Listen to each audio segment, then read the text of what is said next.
We are coming to you from the city beautiful Chicago, Illinois, where tonight Comcast Sportsnet presents White Sox baseball. It's Jose Abreu, Adam Eaton, Alexei Ramirez in the Sox as they get set to butt heads with Robinson Cano and Lloyd McClendon's red-hot Seattle Mariners. Hi, everybody, and welcome. We're Steve Stone. I'm Ken Harrelson. A very happy 4th of July to each and all out there. Make it a reflective one, a happy one, and a safe one. But tonight, first of the three-game set against a good ball club, Chris Sale. Chris Sale has been almost unbeatable at home. He's 5-1. His ERA 2.15, and opponents hitting just 160. And Chris will be at the top of his game tonight. This is a very tough Seattle team. Now, it's usually suicidal if you start two left-handers against Sale. Lloyd McClendon, however, is starting 6 left-handers, and Chris will never see anything like that again. So Elias goes to the mound. He's been pretty good. His ERA just under 4. He's a left-hander with a good curveball, and we'll see tonight if that curveball is working against our boys. All right, coming up, Major League Baseball and his 30 clubs pay special tribute to Hall of Famer Lou Gehrig on the 75th anniversary of his iconic Luckiest Man speech.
Cellular Field as we're moments away from the first pitch. But before that, today marks the 75th anniversary of Lou Gehrig's Luckiest Man speech.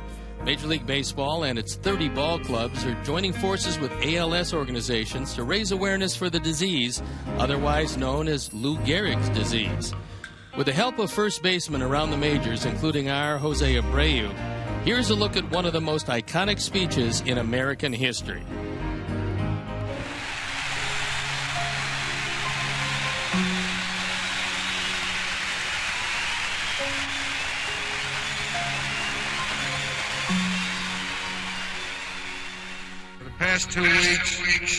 For the past 2 weeks, you have been reading about the bad break I got. Yet today, I consider myself the luckiest man on the face of the earth. I've been in ballparks for 17 years, and I've never received anything but kindness and encouragement from you fans. When you look around, wouldn't you consider it privilege to associate yourself with such a fine-looking man as is standing in uniform in this ballpark today? Look at this grand man. Which of you wouldn't consider it the highlight of his career just to associate with them for even one day? Sure, I'm lucky. Who wouldn't consider it an honor to have known Jacob Rupert? Also, the builder of baseball's greatest empire, Ed Barrow. To have spent 6 years with that wonderful little fellow, Miller Huggins. Then to have spent the next 9 years with that outstanding leader. That smart student of psychology. The best manager in baseball today. The best manager in baseball today. Joe McCarthy. Sure, unlucky. When the New York Giants, a team you would give your right arm to beat and vice versa, sends you a gift, that's something. When everybody down to the groundskeepers and those boys in the white coats remember you with trophies. Remember you with trophies? That's something. When you have a wonderful mother-in-law who takes sides with you and squabbles with her own daughter, that's something. When you have a father and a mother who work all their lives so you can have an education. And build your body. It's a blessing. When you have a wife who has been a tower of strength. When you have a wife who has been a tower of strength and shown more courage than you dreamed existed. That's the finest I know. So I close in saying that I might have been given a bad break, but I've got an awful lot to live for. That I might have been given a bad break, but I've got an awful lot to live for. Thank you. Major League Baseball has donated $300,000 to help fight against ALS. We encourage you to use hashtag Gehrig75 to join in commemorating this special occasion and cause.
Is brought to you in part by your Chicago area and Northwest Indiana Lexus dealer, who invites you to test drive a Lexus today.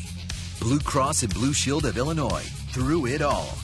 AT&T U-verse. Find out what's possible with AT&T. Call 1-800-PIC-ATT, mobilizing your world. And by Ford. Check out America's freshest lineup at your local Ford store or at localfordstores.com.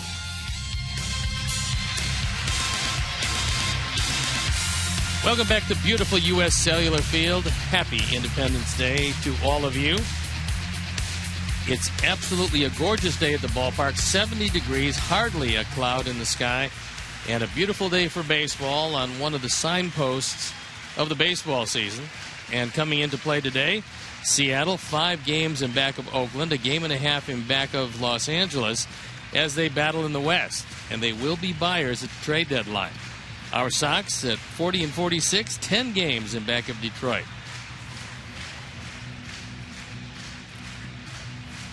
Since 2010, the White Sox have been able to dominate the Mariners. And you can see 27-7. The record at home, 16-3. The Mariners have not been particularly good. The batting average at .271. Sox have scored 182 runs. They've given up 113, hit many more home runs, and the ERA a bit over 3. So things have been going very well. However, this is not your typical Mariners team. They are pretty tough this year, and they've got an exceptional bullpen. They've got the American League's best. As Chris Sale takes them out, let's take a look at how Lloyd McClendon is going to line up his Mariners tonight. Willie Bloomquist leading it off, and then James Jones in center field, with Robinson Cano, who's been red hot, except he's not hitting the ball out of the ballpark quite as well. Corey Hart back in the lineup, the designated hitter. Then it's Kyle Seager, Mike Zunino, Logan Morrison, Michael Saunders, and Dustin Ackley. And you will notice 6 left-hand hitters in that lineup against Sale. The defense, and how they'll line up behind Chris. It's Viciedo, Eaton, and Sierra in the outfield, with Connor Gillespie, Alexi Ramirez, Gordon Beckham, and Jose Abreu in the infield. Tyler Flowers behind the plate tonight, and our Lexus Pursuing Perfection starting pitcher is Chris Sale. He's on for his 13th start. His record, 7-1, his ERA a fine .230. Only 54 hits and 78 in the third innings, and he has been awfully tough, especially on the left-handers, and I think he must have been somewhat surprised to see 6 of them in the lineup. The umpires for the game tonight. Dana DeMuth, the crew chief behind the plate. Ed Hickox is at first. Lance Barrett is at second. And Ron Culpet is at third. First-year manager for the Mariners, Lloyd McClendon. This is his second stint as a manager. You might remember him as a hitting coach with the Detroit Tigers. And so we're ready to play baseball with the shadows covering the infield and visibility very much favoring the pitcher. It's time for me to turn it over to my play-by-play man, Ken Harrelson. All right, Stevie, thank you. And once again, good evening, everyone, and a very happy 4th of July to each and all. And make it reflective, happy, and a safe one. So here we go. First of 3 against this club. They are hot. They have won 4 in a row, 8 out of the last 10. And they are the best defensive team this year so far in baseball. So the first pitch of the ball game to Willie Blomqvist is taken for a strike. Fastball at 95, and here at the ballpark, 330 down the left field line, 335 down the right field line, 375 in the gaps, and 400 straight away center. And there's another. That one in 96. Mariners come in hitting at 245 as a club. Not a real strong offensive team. Where their strength is defense and bullpen and pitching. They have a 3.20 team ERA, which is just in the American League outstanding. And that bullpen features guys thrown anywhere from 95 to 100. Here you go. K-zone already in action. That's one of the right-handers he'll face. And an awkward swing on a straight change. Well, that's the other part of the issue with that bullpen. Besides all that gas, they've got some good changeups out there, especially Rodney. Well, they got Fernando, and he can close, and the other guys certainly set it up well. Here's a 25-year-old center fielder, James Jones, hitting at 293. A couple of years ago, he was playing baseball in Australia. You don't want him on the base paths. So get over there. Because he is 17 for 18 in stolen bases. These two teams met 6 times last year. In those 6 games, we split them. But here comes the face of this franchise, along with the king on the bump, Felix Hernandez. Robinson Cano. Tyler Flowers going out to the mound, and that's a good thing because Chris Sale had to hustle to first base, getting there ahead of Jones, and so Tyler Flowers wanted to give him a minute to make sure that he caught his breath, knowing that probably their best pure hitter and one of the best pure hitters in all of baseball, Robinson Cano, was coming up next. Well, he's hitting 323, 6 homers, 51 knocked in. Not going to hit as many home runs, even though that is not a long porch to right. But if you'll recall, Robinson hits a lot of low-line drives as he did in that Yankee uniform into the right field bleachers. Yankee Stadium was the ideal place for him, and Seattle is a good place to hit if you like doubles and triples. Not a great place to hit the ball out of. This guy is some kind of player. Some kind of player. Great player. Not a good one. Since 09, Cano, first in the major league in hits, first in doubles, third in batting average, third in runs scored, and fifth in runs driven in. So when you sign a 10-year deal, when you know you're going to be with a club for a long time, and also, oh, by the way, it was for $240 million, they expect to get production, and they've gotten a lot of production out of it.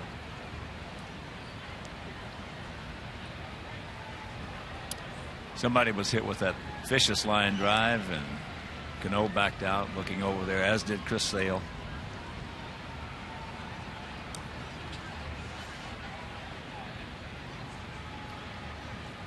And the 0-2 pitch. One thing about sitting behind or in front with our center field camera shot, the left-handed hitters against Chris Sale, you see a lot of their buttocks flying out of there.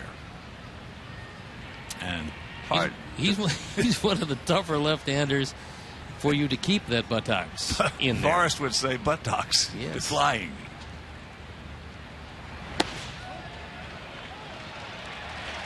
He rings him up. He gone. After half of their play, it's the Mariners nothing and the good guys coming to bat.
Adam Eaton leading it off, and it's Gordon Beckham, Jose Abreu, Diane Viciano, Alexi Ramirez.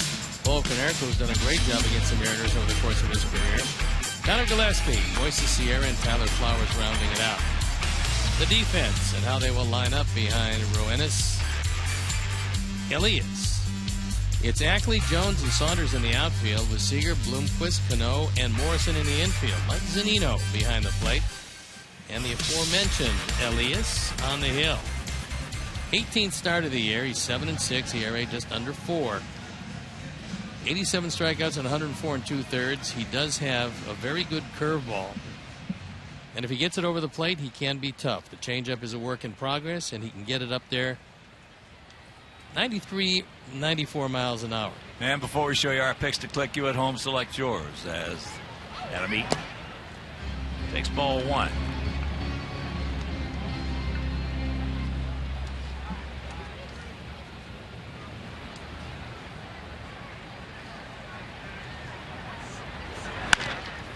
And that's a hard shot. Right to Morrison. So it's a hang wolf. Logan Morrison came over in a trade with the Marlins. At one point, he was one of the highly regarded Florida Marlin at the time players. And then a series of injuries came upon him, and just now starting to hit the ball pretty well. Here's Beckham. Sox come in hitting at .253 as a club with a 4.34 team ERA. Sox 22-20 here at home. And the Mariners 26-16 on the road.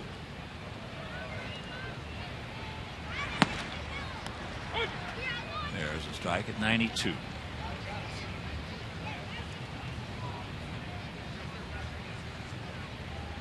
So a beautiful day here in the city. Beautiful. That's lined in the center field. It's going to hang up for James Jones. And another hang wolf is over. 2 hitters, 2 shots. Meanwhile, 2 out.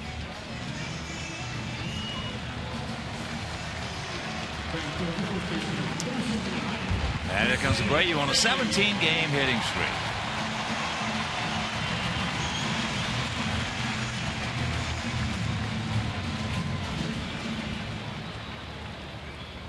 Hitting at .280, 26 homers, 67 driven in.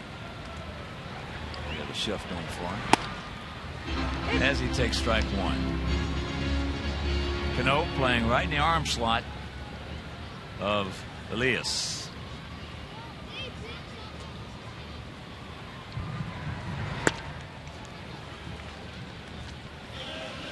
In the 17-game hitting streak, Jose hitting .343 with 7 home runs. He's driven in 16, scored 11. And the OPS, 1,090.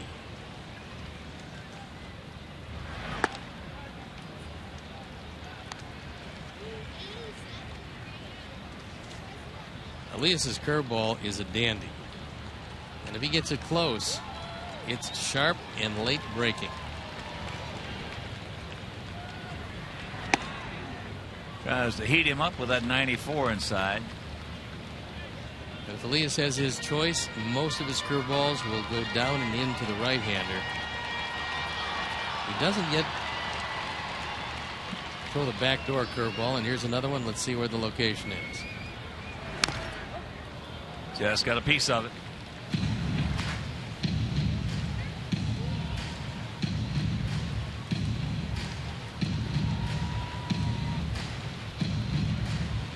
Preciado in the on-deck circle. If Jose can keep it alive. Chris Sale looks like he's got overwhelming stuff again here tonight. Well, if it ever gets to the point that pitchers on 3-2 who have a good curveball, don't care if they walk Abreu, then he's going to have more problems, because that's when they usually get it over.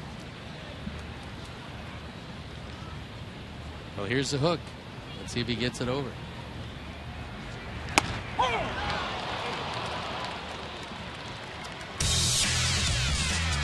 High strike. Meanwhile, 1-2-3 inning after 1, no score.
By Miller Lite.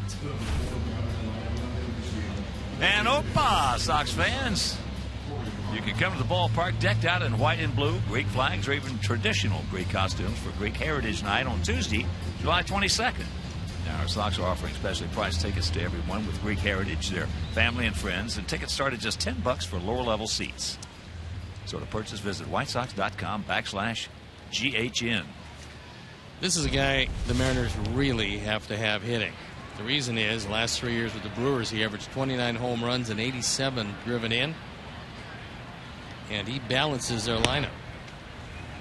Well, the hitting, certainly you've got to score some runs, there's no question. But if they keep doing what they're doing right now, and that is catching everything that's hit, they're leading the big leagues in defense. If they do that and they get that bullpen consistently doing the job, they're going to be tough.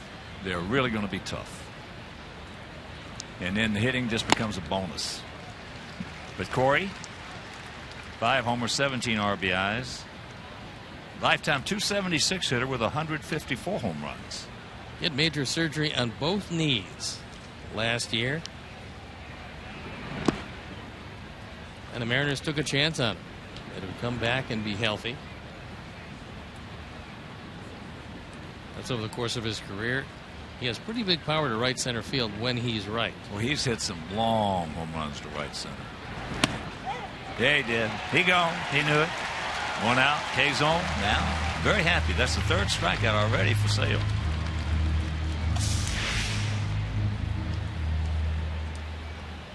That fastball way out away, but again, the visibility is just not great right now. So very much the advantage of the pitchers. This is Nolan Ryan visibility right here. Yeah. He'd have thrown 12 no-hitters. This kind of visibility. That was criminal what the Angels did when he was with them. Starting those 6 o'clock games.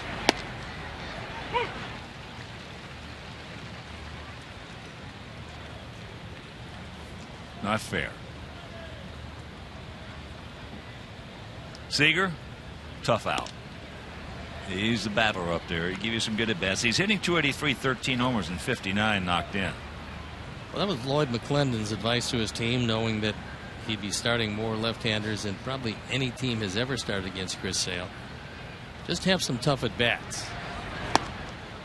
That's easier said than done when you have to face a slider like that, but he's saying try to extend his pitches, battle him, and see if we can get him out of there before he gets to the 8th inning. Well, there's two definitions of tough at-bats against Chris Sale if you're a left-handed hitter. Is that breaking ball? He checks it up. Two definitions. One is to do what Steve said that Lloyd told his hitters to do, just battling, and the other is just tough to grab a bat and get up there. Your heart's in it, but the buttocks aren't.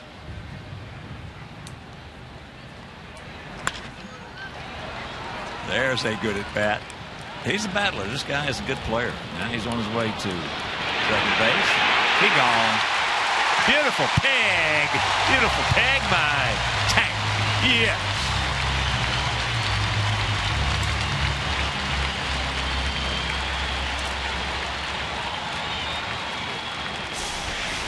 Kind of surprised on a hard hit ball that they would run on Viciedo. Even though he's going away from the plate, the one thing he does have is a very strong and very accurate arm. And this isn't even close at second base. Gordon has it a long time before Seager can get there. Good solid play.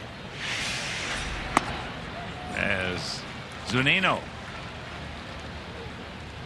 This guy has had some big hits for this club. He's just 23 years old. What a good looking young catcher he is.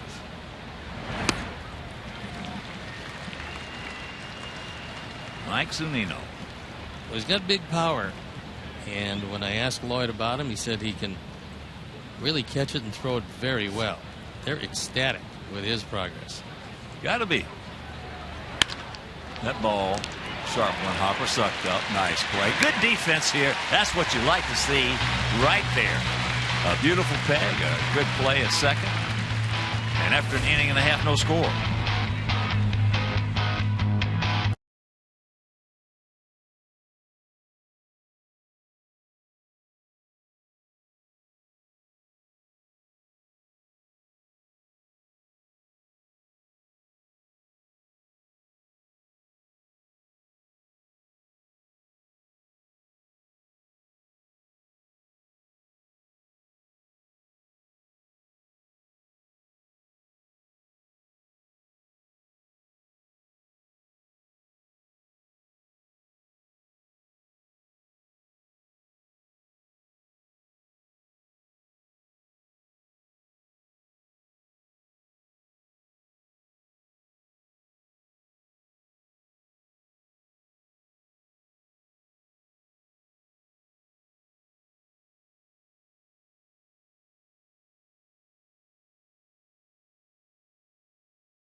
Marco to face the 25-year-old southpaw. Buenos Elias. Good rip right there by Tank.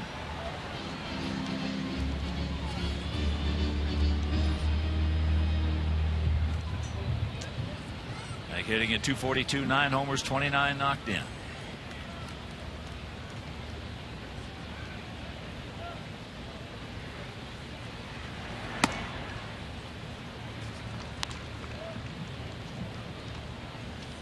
Took something off, pulled the string on him a little bit and missed. 1-1.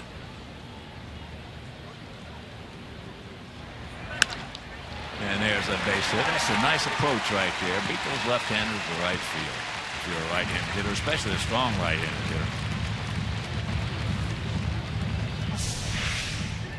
hitter. On Menard's pitch tracks, you'll see a fastball that is almost out of the zone. Viceno just went right with it. Well, if you're a strong right-handed hitter, and by strong, I'm talking about right-handed hitters that can hit the ball out of the ballpark to the opposite field. Like Tang, Abreu. When you're that strong and you got a left-hander out there, if you try to beat him to right field, you're going to have much better success and you're going to hit more home runs off of him.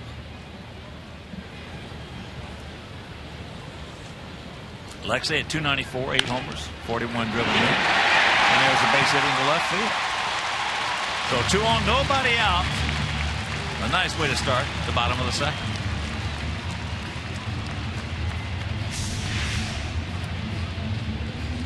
Elias with a first ball fastball. And Alexei able to take it one hop over the head of Seager, who's a pretty good, solid third baseman. A very promising start to the second inning.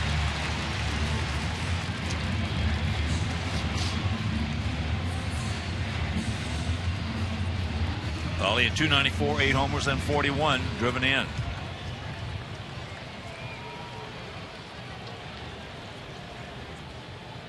Checked at 4 homers, 16 RBIs. That was Alexei's numbers.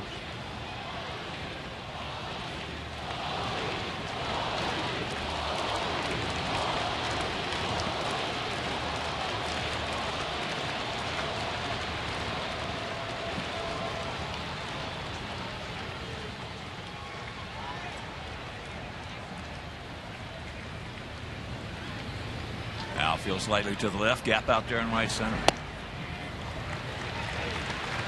As Paulie takes down low.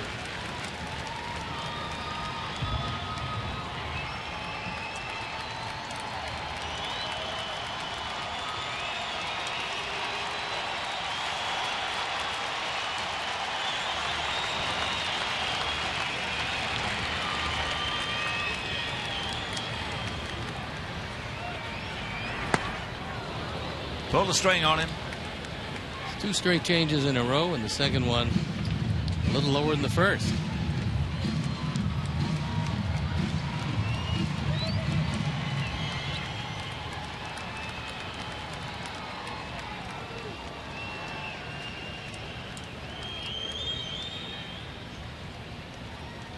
Long look in, now accepts. No. And the count 2-1. One final. Yankees beat Minnesota at Target Field 6-5. Huff over Gibson. Bottom of the 10th out of the Coliseum in Oakland. No score. Toronto and the Athletics.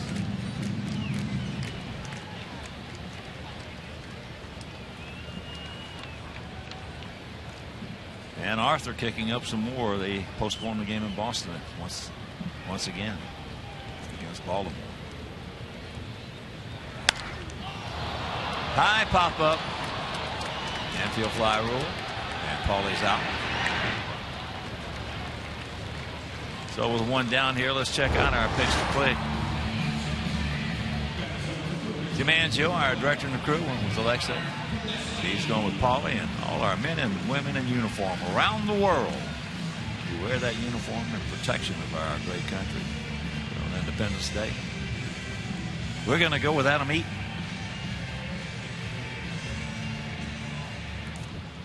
So here he is, Gillespie, hitting at .316, a homer. He's driven in 30.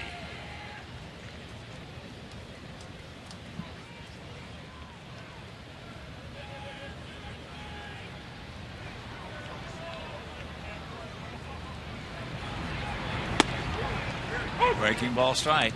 Left field's a very tough place to play at this time of night. That sun is right in the eyes of Dustin Ackley. So you move from the shadows right to that bright sunshine. Jones has a little shade in center field.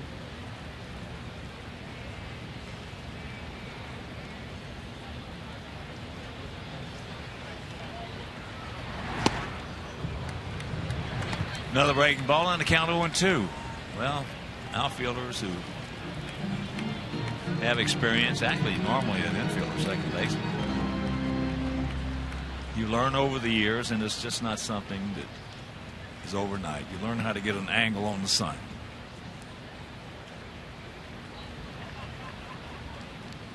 If you don't, you're going to have some problems. Especially right now. Yeah. Yeah.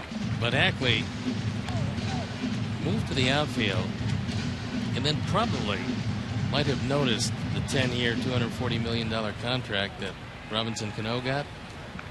So you've got to learn to play some other position, because that one's going to be occupied for a while at second.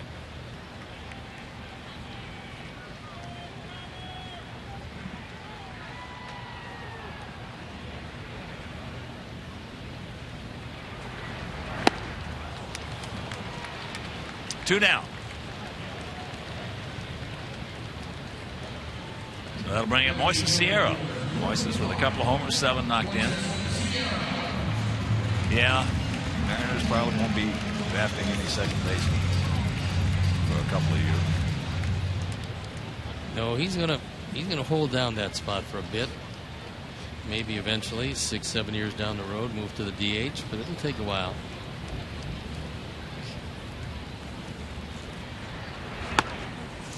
Got that one by him. Want a fool. Fooling of the speed.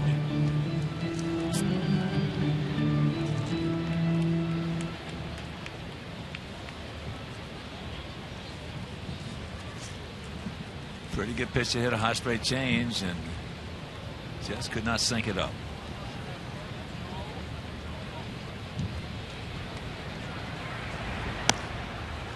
And that curveball high.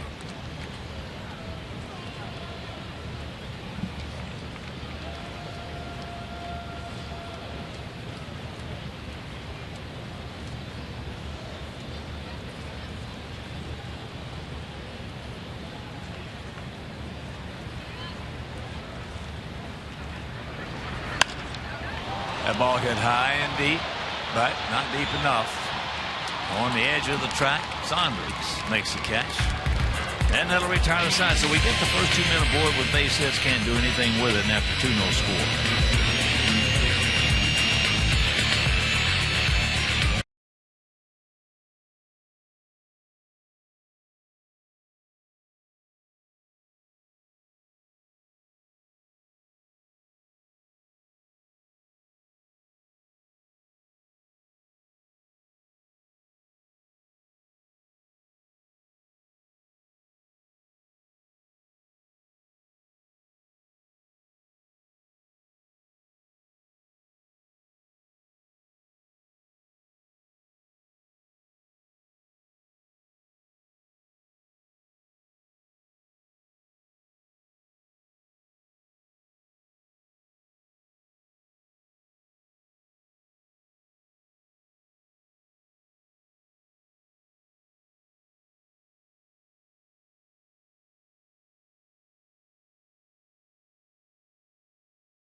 SportsChicago.com. Brought to you by Comcast Business Class.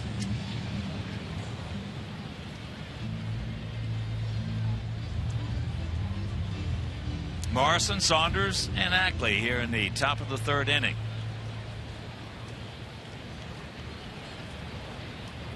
Morrison, 242, 4 homers, 14 knocked in. Last year with Miami, he hit 242, 6 homers, and 36. There he just smokes that one for a base hit into right field. So the leadoff single.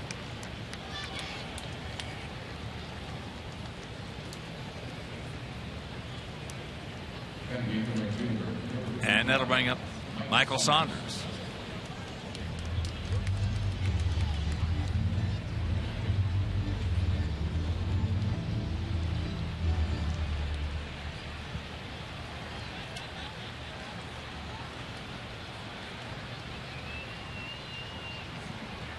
Saunders at 259, 5 homers, 26 knocked in.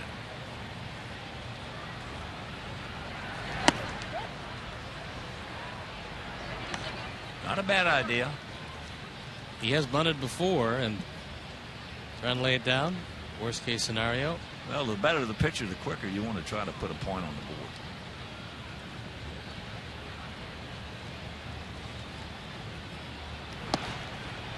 the board. 0-2 the count. Especially when you know that's coming. And your odds of making contact on that one aren't particularly good.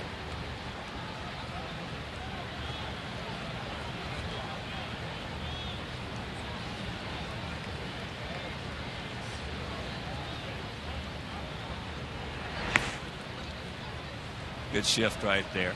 Saunders can play all 3 outfield positions. He's a handy man to have around.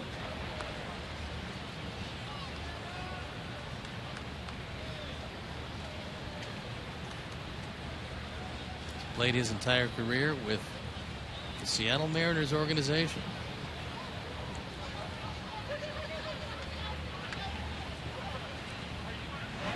He gone. 1 out. Strikeout number 4. Big breaking slider. Down and out of the zone.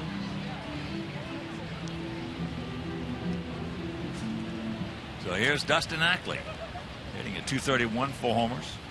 He's driven in 28. Dustin came into professional baseball with just a tremendous amount of pub. They called him the best hitter in the country out of North Carolina University. Yeah.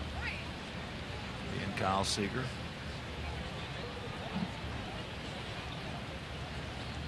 Teammates there. 1-0 the count. Second pick in the first round. And you know, the funny thing is, you've seen it and I've seen it over all the years we've played this game and watched this game. It's still there. It's just the thought process has changed. The 6 inches between the ears has changed. That mirror has changed. Well, there's the lifetime numbers. Not near what they expected of him, and he's still young enough to become the player they thought he was going to be. Sure he is. He's right at that cusp of that window at 26, 27, 28, when guys with tremendous talent either find it or they don't. So he's got time yet to figure it out.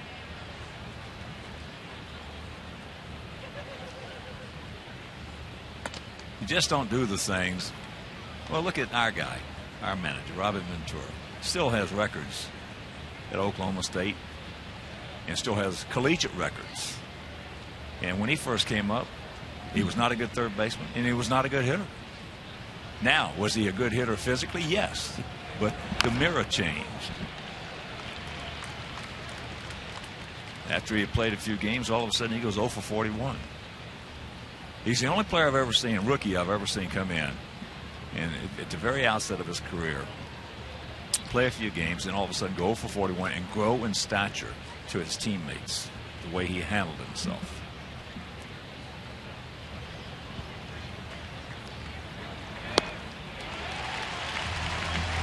He gone. What you mentioned a while ago, Steve, about Lloyd McClendon talking to them about having good at-bats, just grind them out with him. When you're facing a good pitcher, it's like Ted Williams said, the better the pitcher, the more the plate you got to concede. You cannot cover the plate off good pitchers, and especially left-handed hitters with a great breaking ball like Chris Sale has. You got to figure out a way to try to have, as that ball gets by Flowers, to try to have a good at-bat. Well, the only way that you're going to go up there and hit Chris Sale, assuming that he doesn't hang that slider, is to do exactly what Seager and Morrison did. You pick out a fastball. Because even though it's a good fastball, it's a whole lot easier to hit than his straight change, which is terribly deceptive, and that slider, which is close to unhittable. Well, you have to just continue with that. You have to make that commitment. That has to be a commitment that you make, and you got to say that before the game starts. I can't beat this guy on his breaking ball. Of course, unless he hangs it, And then anybody sitting in the ballpark can hit that. But I've got to make that commitment that I'm not going to beat him on his breaking ball. It's got to be on something straight, and preferably his fastball. Now, if he gets the change up, that's like a hanging breaking pitch. So you've got to make that commitment. I'm going to beat this guy on his fastball. I mean, it's easier said than done. 2-1 to count to Bloomquist.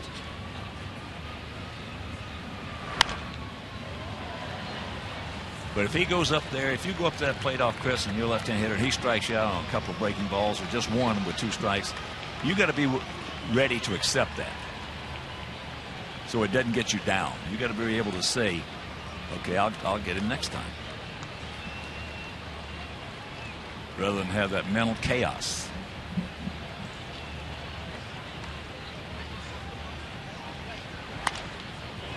That's out of play. Bloomquist is getting to play because Brad Miller, who is their normal shortstop, is also a left-hand hitter. And 7 lefties in the same lineup, you're hard-pressed to generate any runs. 6 is going to be tough enough. No, Brad Miller really impressed all of us in spring training. And that breaking ball, top foul. Miller's been struggling, but in talking with Lloyd McClendon, he said that there's no doubt in his mind that he's going to be a very good player. It's a question of giving him the opportunity, sending him up there. Played in 73 games, so he plays the lion's share.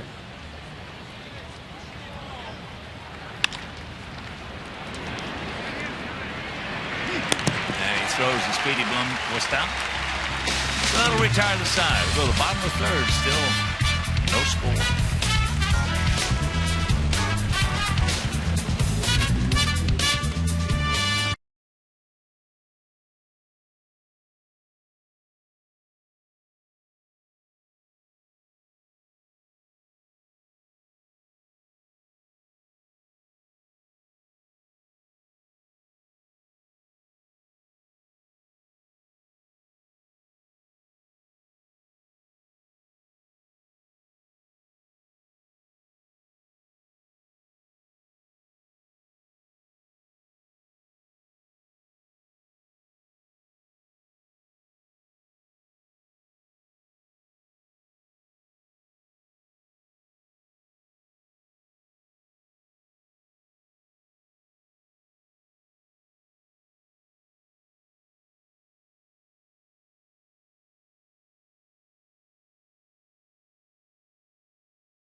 To have it shown on our broadcast later in the game. And that's brought to you by AT&T. So for us here in the bottom of the third, it'll be Flowers and back to the top of the order with Adam Eaton and Gordon Beckham. But, you know, you're talking about those 6 left-handers. Lloyd McClendon, the way this ball club's constructed, really doesn't have much of an option. He's only got one right-handed hitter sitting over there in the dugout, and that's John Buck, catcher. You're not going to put him in there in case somebody gets hurt. He told me we are a left-hand hitting club. That's what we do. That's what we've done all year, and that's how we'll try to approach Chris Sale. Yeah. When you're carrying 13 pitchers, you don't have much options. You get 3 moves. You have 3 moves on the bench. That's it. Unfortunately, he is in the American League where you don't make near as many moves. That change up, hit off the end of the bat.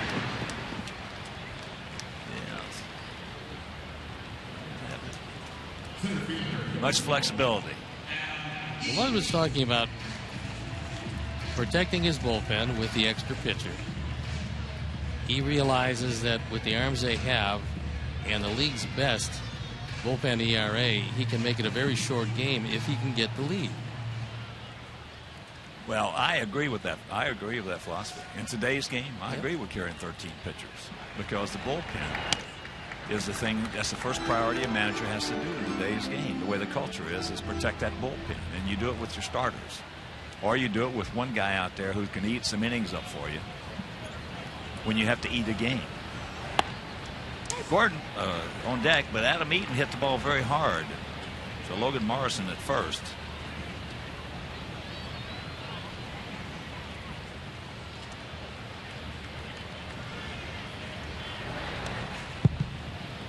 A couple things go into carrying 13 pitchers. You better have some guys who are really, I mean, they can play every day. Well, they're not going to rest too often. No, well, you got a few of those.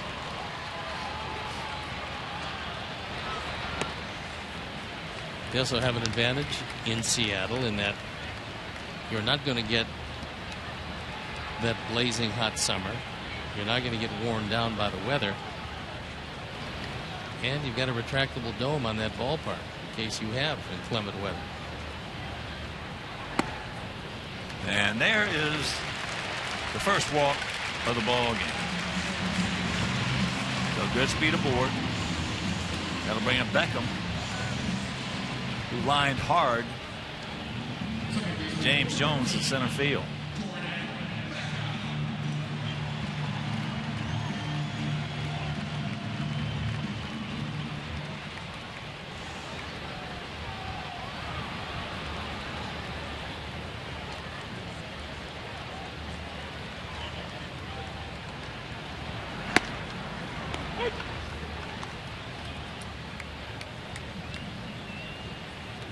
We've been talking about the Mariners pitching.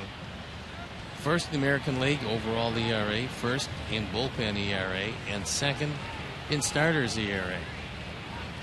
And you combine that with the best defense in baseball, that's going to win you some games. I don't care how much you get or how little you get. Well, it's also for the first time in a long time going to make them buyers at the trade deadline instead of sellers. Jack Zirinsik, their general manager, will be talking with Lloyd McClendon on his wish list and what exactly he would like to do before the end of July.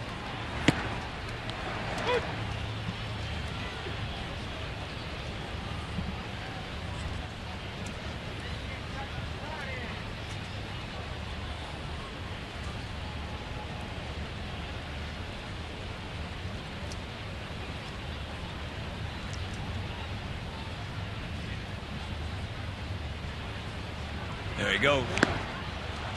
Zunino cannot find the ears on it, so Adam picks up his 8th stolen base. Well, the first thing that Mariners, just looking at their roster and what they've done, is that's out number 2. First thing they would need would be a strong right-handed hitter. They're going to probably go after that as number 1 priority. Yeah.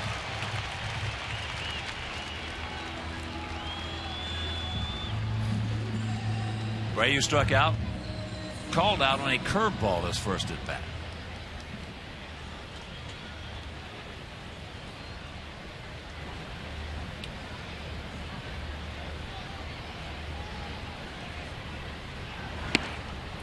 Change up.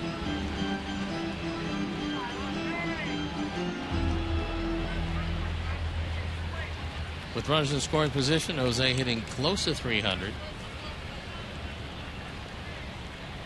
And 44 of his 67 runs driven in those situations.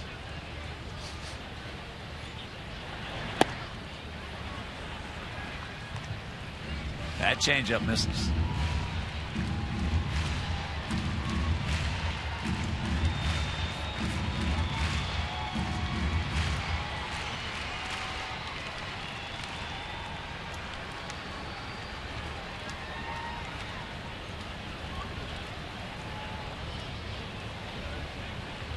We touched on it Wednesday. We're seeing history being made. For him to do as a rookie what he's done so far in this our 87th game, no other rookie in the history of the game has ever done. When you're seeing these guys, major league pitchers, good ones, for the first time, to do what he's doing is almost unfathomable. Just crazy. It's crazy. Now, 4 Cy Young Award winners have been taken out of the ballpark. That ball hit high in right field. Saunders giving chase. He's a good outfielder. Makes the catch right in the corner. And that'll retire the side. We're into the 4th. No score.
At the ballpark on Monday, July 21st. Now, the first 1,000 fans to purchase tickets will receive a White Sox Ugly Christmas t-shirt. Also, there will be snow cone carts with red and green snow cones for the kids, and tickets start at just $15 for lower level seats.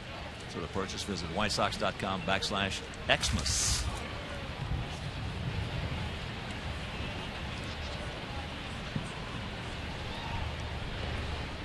Breaking ball to James Jones, grounded out 3-1. When I asked Lloyd McClendon who Jones reminds him of, he said a little like Juan Pierre, but he's a bigger man. That he has not hit a home run yet. That being said, he will hit some home runs in the major leagues because he's pretty strong. And fast. Well, he's 6'4", 200 pounds. Nice sized fellow. And can fly. But he's hit some home runs.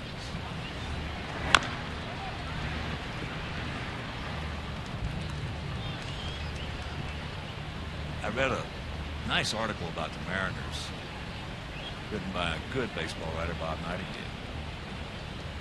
And the thing that jumped out at you after reading this article with everything that was going on was the chemistry in the ball club. He gone.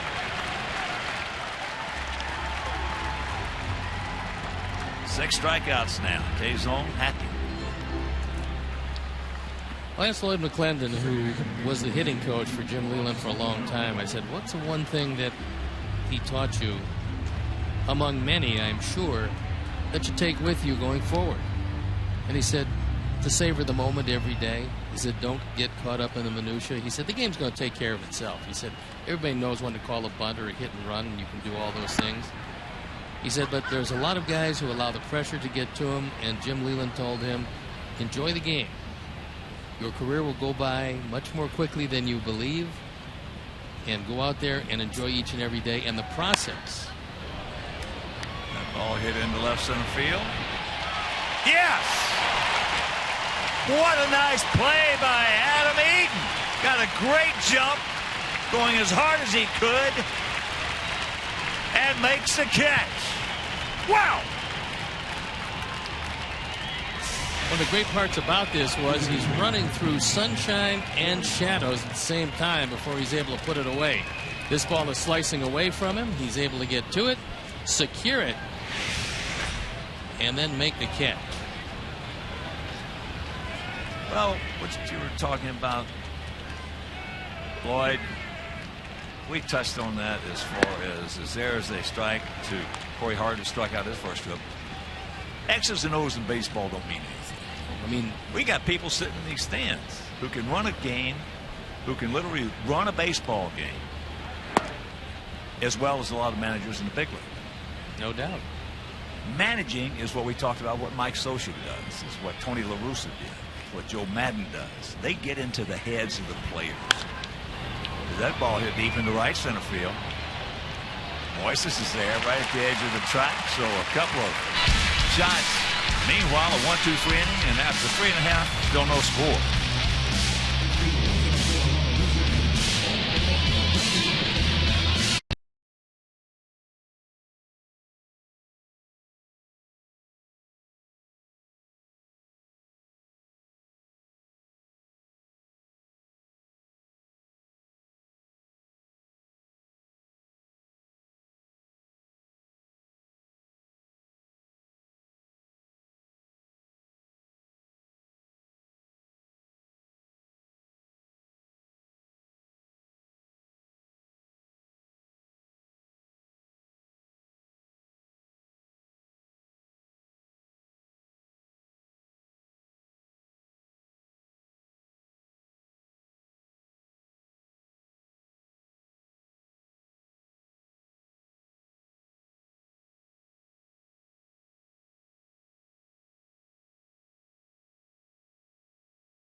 Park.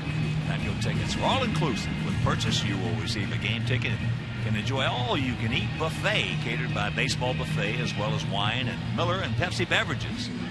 Now, the patio opens 90 minutes prior to the game and closes 30 minutes after the start of the game. So to purchase tickets, visit whitesox.com/patio. That's Bertucci boys, Bobby Bruno, and Handsome Anthony. They'll take care of it. Viciedo had a good at-bat, singling hard into right field. Takes that fastball right there. But managing is getting into the heads of players and getting them ready to play each and every day. You're not going to motivate guys. Those days are gone. I think the last motivator that I could really say in my own mind that was a motivator in sports was Vince Lombardi. He could make guys do things that they shouldn't be doing in a positive way. As there's the ball. And then the more the money has come into play, the less motivation. You got to be self-motivating. But I'll give you an example. Josh Hamilton. That's high and deep. Stretch, back, jumps, he looks up, you can put it on the board, yeah!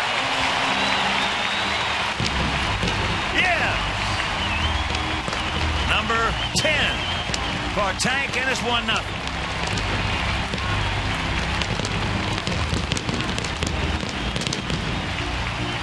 Tenth home run, 30th run driven in. And that ball jumped out of here in a hurry. A Ford home run replay. That looked like a changeup. It was on the inner portion. Not where he wanted to throw it, but certainly where Tank wanted to hit it. Pass popped up right side. Morrison, long way to go. He just can't get there. Alexei singled. The first pitch he saw his first at bat. But getting back to associate. Josh Hamilton playing against Chris Sale out in California. And he tells Josh, Mike tells Josh before the game, you know, Josh is not a left-handed hitter. He's had a hit off this guy all year. Josh said, what? He said, not a left-handed hitter has had a hit off this guy this year. So the first time Josh goes up there, Chris strikes him out with that good slide. He comes back to the dugout. Mike's looking at him, holds out both palms. Josh says, you just wait. Well, he wound up getting 2 hits off Chris. That's managing. Getting these guys to really bear down for you. Change up.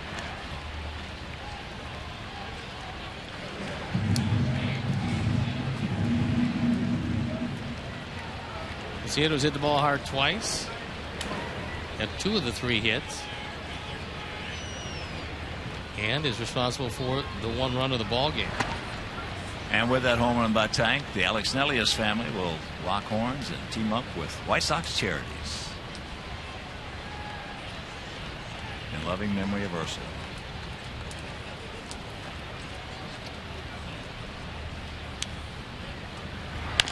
Off the end of the bat out in front. Change up. 1 down.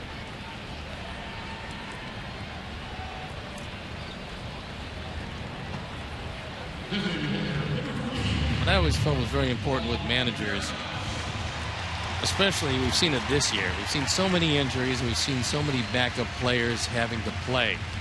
It's pretty easy when you write a guy's name in the lineup for you to motivate him because you're writing his name in the lineup. He knows he's important to the team. But keeping the guys who are extra players and guys in your bullpen who don't work very often, keeping those guys ready to go when the inevitable injuries come along is one of the arts, not the art of managing, but one of the arts of managing. And there's some guys just do it a whole lot better. You just don't have to tell your starting shortstop who plays every day, go get him, we're counting on you, because he knows that. He plays every day.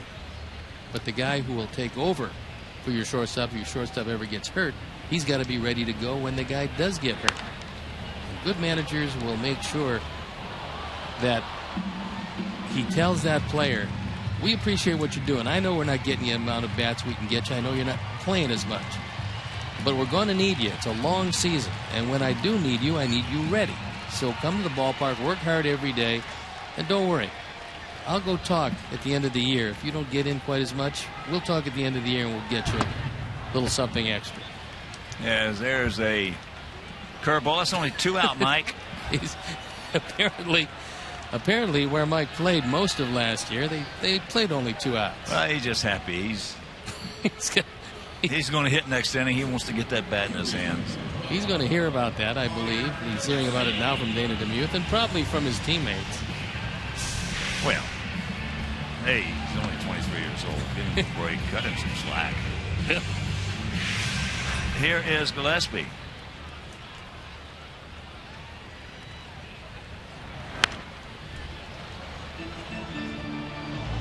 When you're playing a 162 game schedule and you played in spring training, it is a very trying experience. And you have to have, that's why the great ones have always found ways to motivate themselves.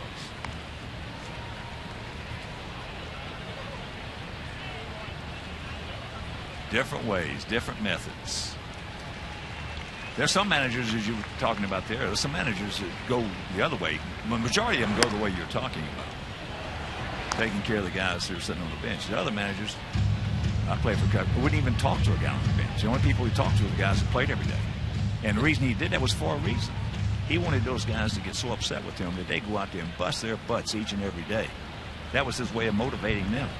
Everybody has a That's different exactly approach. right. It's like a fingerprint. As he gets him again, second strikeout for Gillespie. But the home run by Viciedo will go to the fifth, leading 1-0.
All right, Chris, you got your run, buddy. Sox lead at 1-0 here in the top of the fifth. It'll be Seager, Zunino, and Morrison.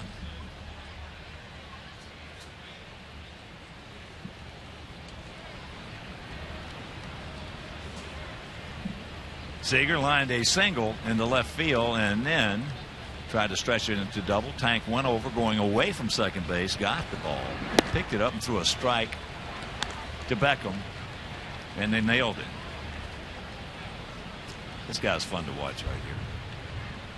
He's been a good player for quite some time, and he's only getting better. He hasn't even touched where he can go. Change up.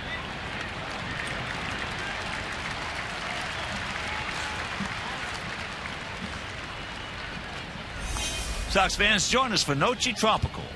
There's Noche Tropical Festival on the Plaza presented by Pepsi on Saturday, July 19th. Noche Tropical celebrates the music and passion of the Caribbean. Come and enjoy music and other activities for fans of all ages before the game at Gate 5 so far. Specially priced tickets, call 866-SOX-GAME or visit whitesox.com/tropical.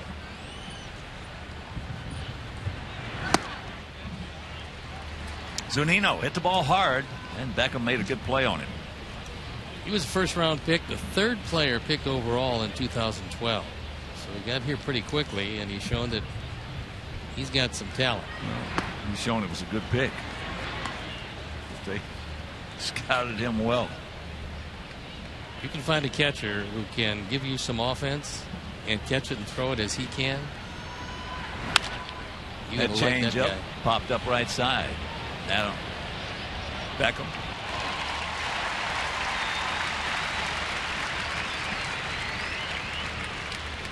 We didn't see a lot of straight changes the first time through the lineup, but Chris is using it a lot more now, so he's giving them a different look. And two of the guys that hit fastballs pretty well saw straight changes and didn't hit them very well.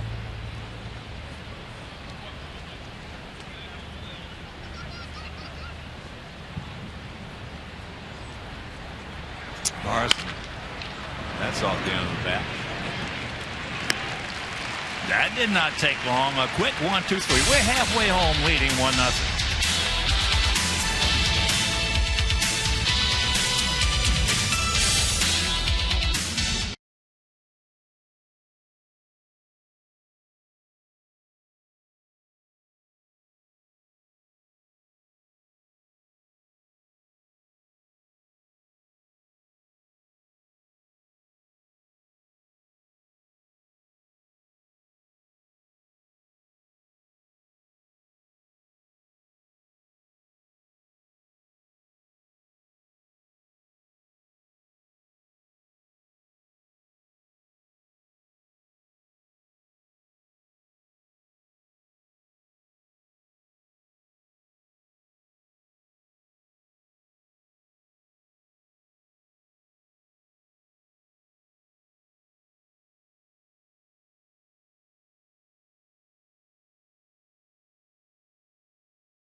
Right back at you, buddy. And right here, it's the bottom of the fifth. 1-3-0 for us, 0-2-0 for them. Here's Moises. He went out deep to right field his first trip. And there's something we want to mention to you about our veterans. As that's fouled back. And you can make a donation to WelcomeBackVeterans.org. WelcomeBackVeterans.org. And Major League Baseball Charities and Robert McCormick Foundation have partnered to support Welcome Back Veterans. That's an awareness and fundraising initiative to address the mental health needs of returning veterans with the goal of helping them transition back to civilian life. There's a shot base hit by Boy. Way to start it off. Good speed aboard.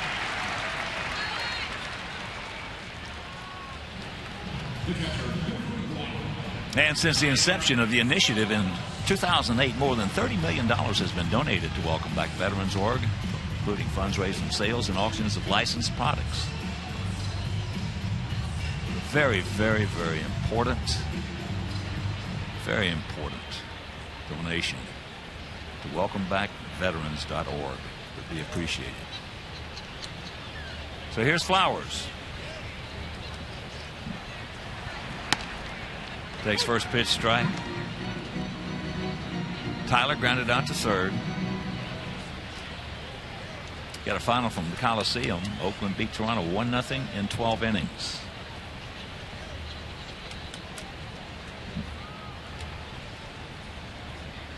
Cubs beat the Nasty Nats 7-2 at Nationals Park. 0-2 the count. Pittsburgh thumping the Phillies 8-2, top of the ninth at PNC. Kansas City leading Cleveland 2-0, top of the fifth at Progressive Field. Tampa Bay leading the Tigers 1-0, bottom of the third at Comerica Park.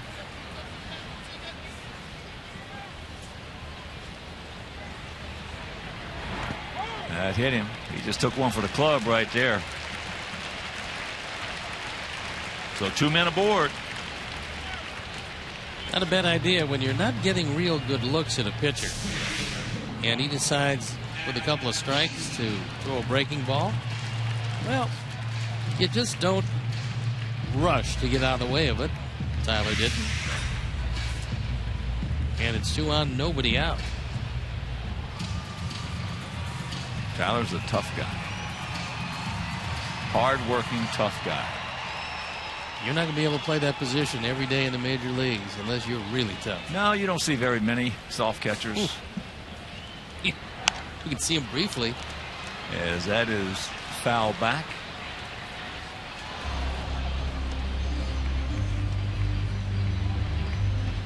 So Adam has grounded hard to first, walked, and then picked up a stolen base.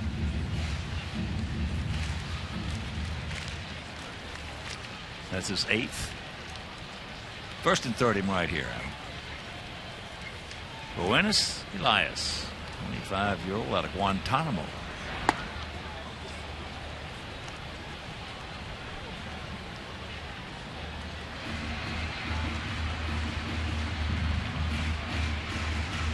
With runners in scoring position, he's been very good this year, 321, but especially good lately. 7 of his last 12.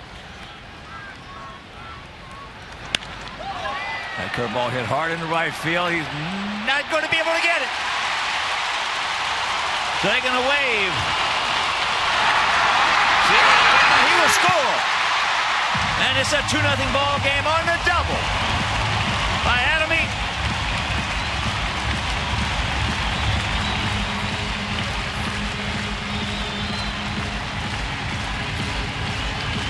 RBI number 23.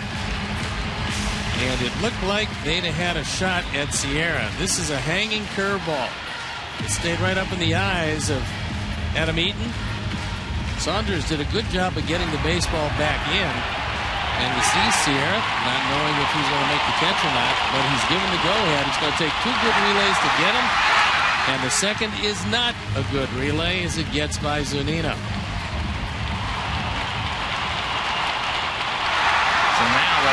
Joe McEwing forcing the action, putting the pressure on the offense out there, the defense, I should say.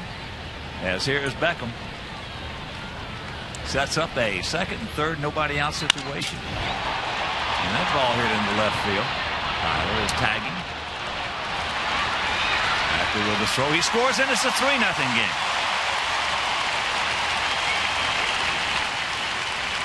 Gordon drives in his 24th. And picks up sacrifice fly number 2. So Tyler Flowers taking that ball off his thigh. Pays some dividends. And it's a 3-run game on a night when Chris Sale has as good a stuff as we've seen in some time. Well, so far that move by Tyler is a big move of this ball game. And that 0-2 hanging breaking ball to Adam. But here's Abreu. He struck out and gone out deep to right.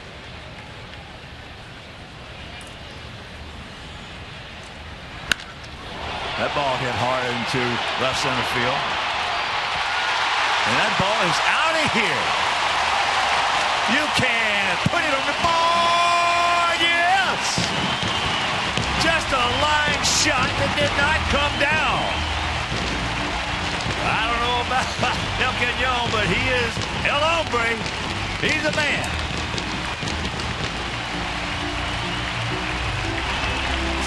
This is number 27, an RBI 68 and 69, our 4th home run replay, and it's a fastball that Elias tries to get inside on him.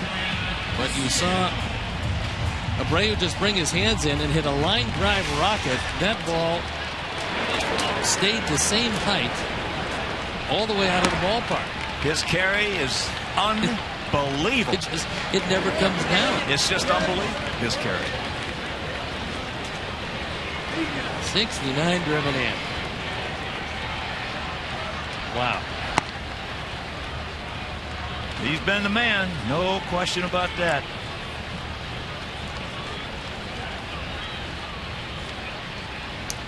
2-0 the count to Tank. And Tank got us on the board last inning. And if you missed it, poof. That ball, a changeup inside, and when the Sox hit multiple home runs, they played just around .750 baseball.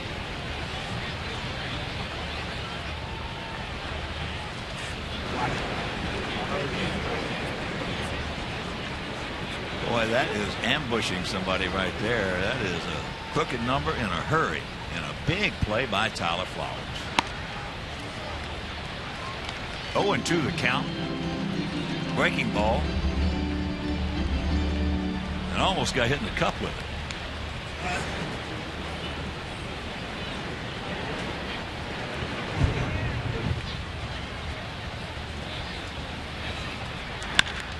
That ball hit hard. Seager, that ball took that top spin and ate him up. That's got to be a base hit. Well, I should hope so. Almost took him out the left field with it as Viciano, for the third time, hits it right on the button. And with Seager, he just couldn't get the glove up in time.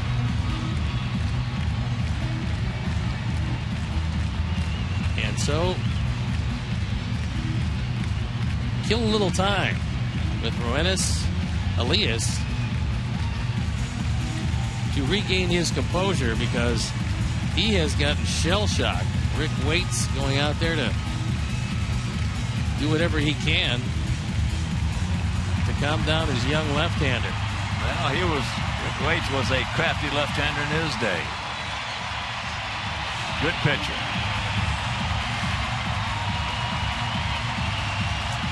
There you look at some very inflated numbers. He was looking awfully good through 4. But he's run into a buzzsaw here in the 5th. Alexei is 1 for 2.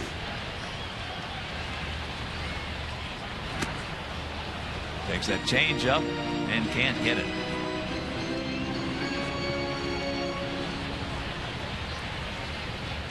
Got him way out of sorts on that swing.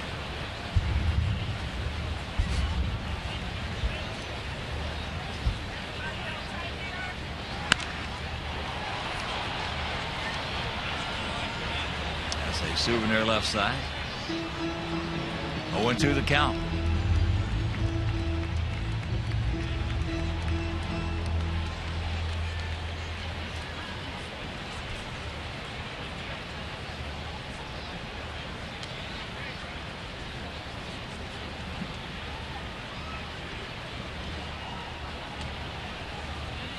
Short lead by Tank. He did not go.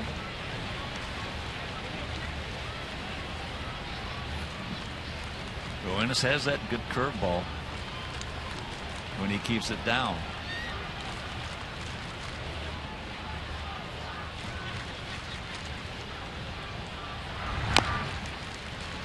Now the change up out in front. Joe Beimel loosening up. Lloyd McClendon was responsible for bringing him to the major leagues originally for the Pittsburgh Pirates. And so they brought him as a non-roster player to spring training. All Beimel has done is a 1.40 ERA in 28 appearances.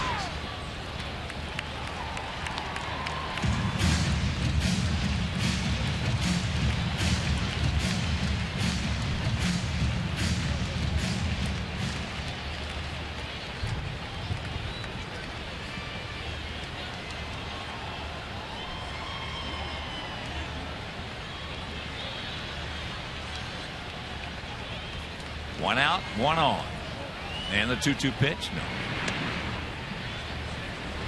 5 runs on 7 hits, no errors for our guys. No runs, 2 hits, no errors for their guys.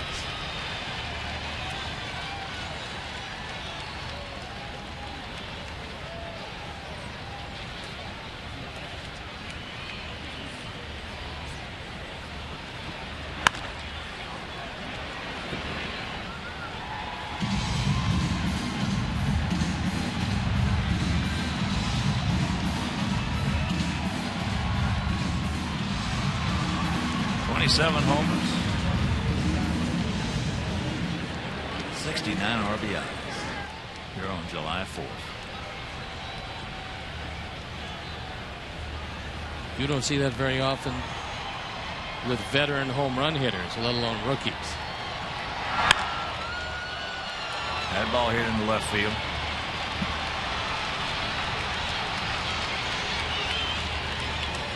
Well, he's hit some home runs that you just had to see to believe.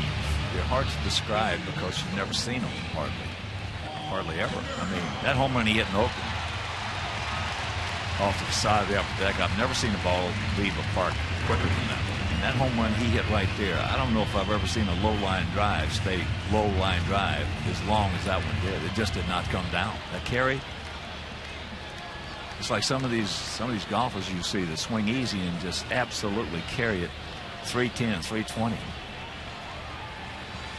I love the fact that he hits them in all shapes and sizes. I mean, he can hit towering home runs that just keep on going. He can hit line drive rockets. This is in real time. That ball just was barely high enough to get over the State Farm sign and pretty much stayed at that height as it went over the infield and over the fence. Paulie, just a hard strike. He squared it up. Meanwhile, out in front. 0-2 the count. Let's just put those in the bank, forget about them, and get some more.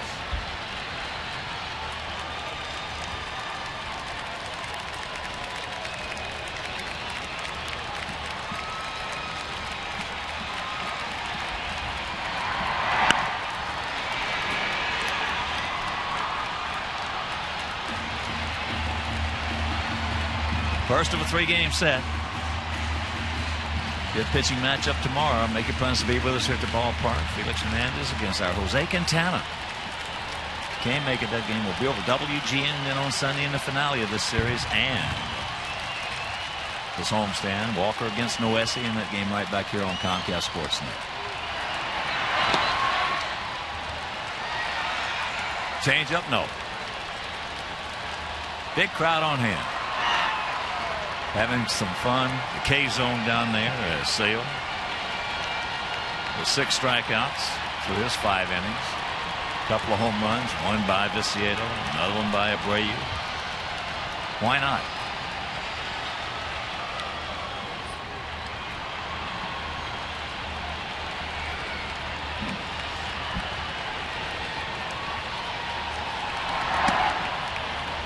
That 92-mile-an-hour fastball runs high and wide.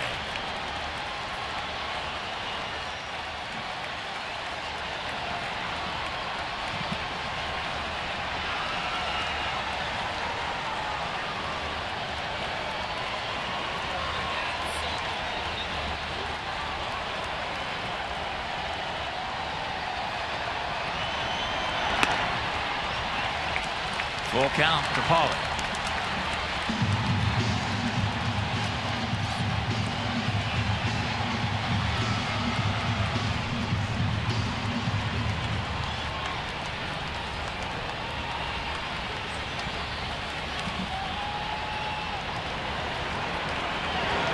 Let's be on deck, so we'll see what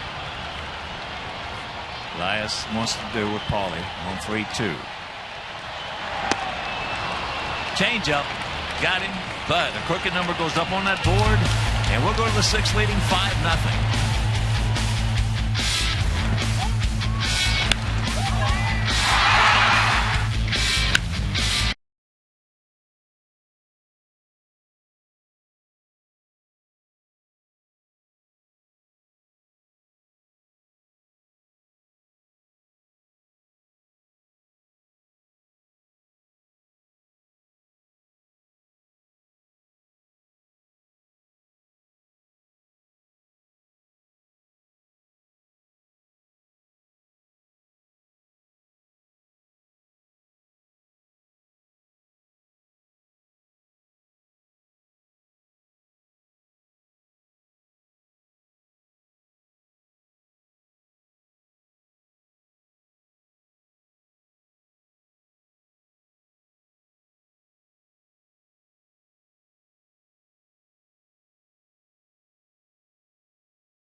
Sportsnet. See us in Chicago.com, tail of the tape. 5-7-0 for us, 0-2-0 for them. So here in the 6th, it'll be Saunders, Ackley, then back to the top of their order with Bloomquist. Lively crowd here on July 4th. Saunders struck out on a slider.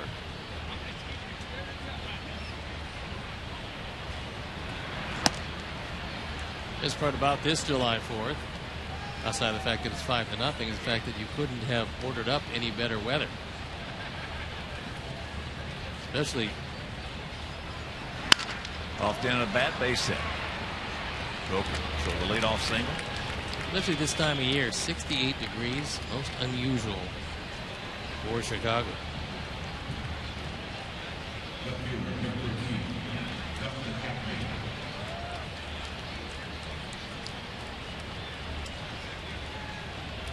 Wind not much of a factor.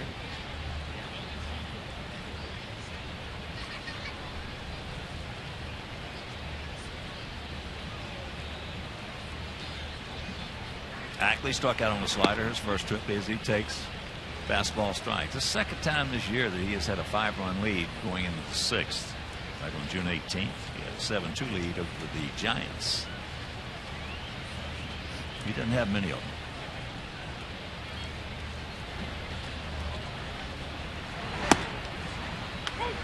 Another fastball, that one at 95.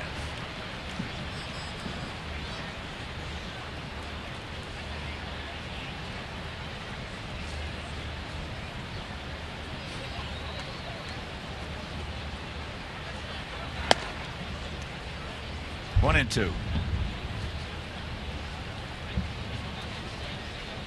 Now Dave Ross tells us he had a 5-0 lead over the Angels on June 7th. That was that low changeup. Mike Trout.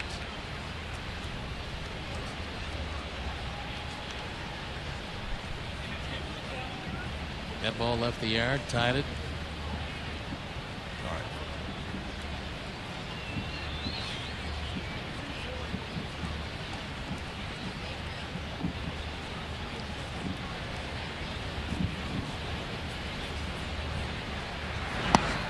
He gone.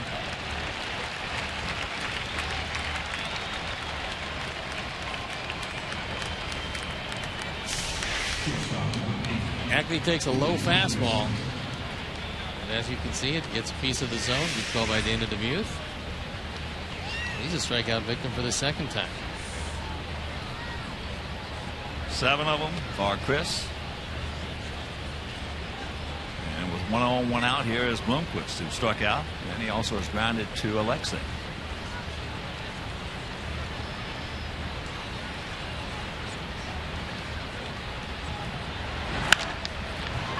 Goes right with it.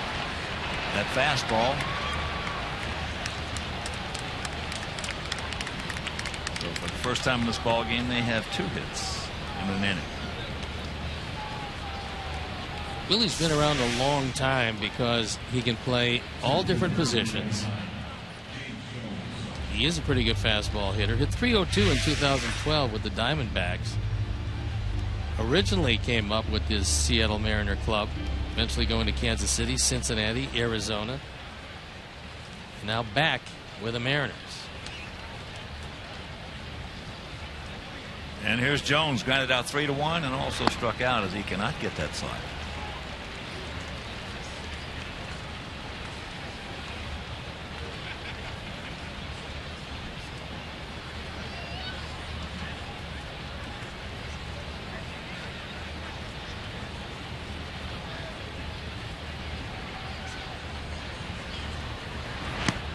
Another one. Count evens at 1. Outfield in unison. Swung slightly around to the left, about equidistant.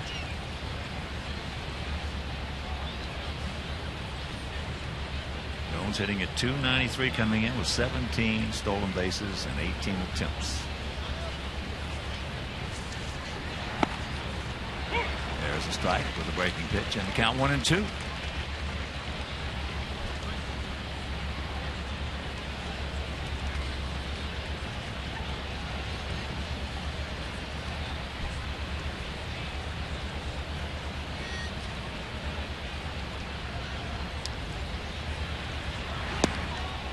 He gone. Took a little something off that one.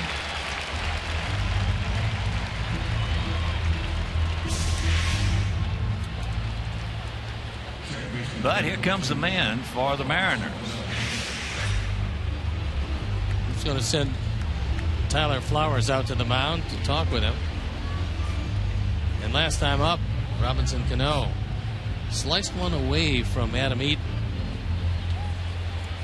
And here's our Xfinity high-speed action replay, and it's Adam Eaton off to the races to take a double away from Cano.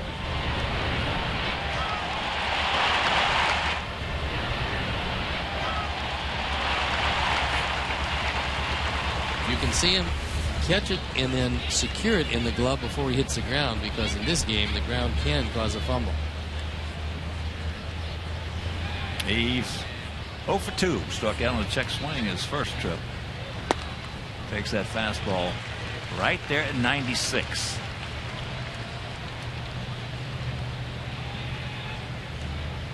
One of the best second basemen in the last 50 years in this game. One of the best second basemen ever in this game.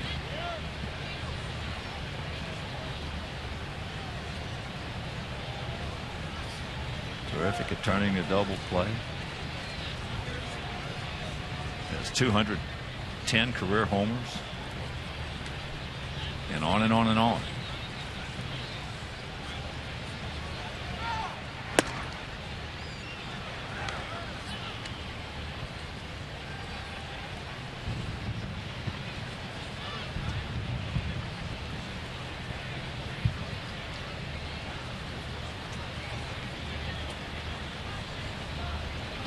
Outfield for the most part. Well, they're spread out for the most part, straight up. There's a breaking ball, and he just did get a piece of it. So Chris on top, 1-2. The easy part is getting ahead. The tough part is putting him away.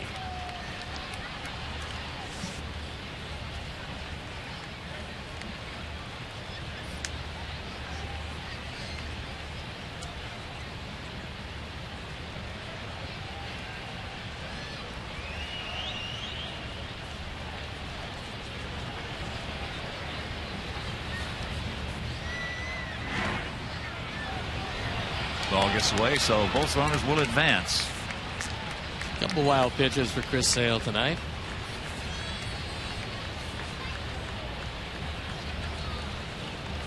And amazingly enough, with as good a stuff as he has, and he's got really good stuff, those are the first 2 wild pitches of the year.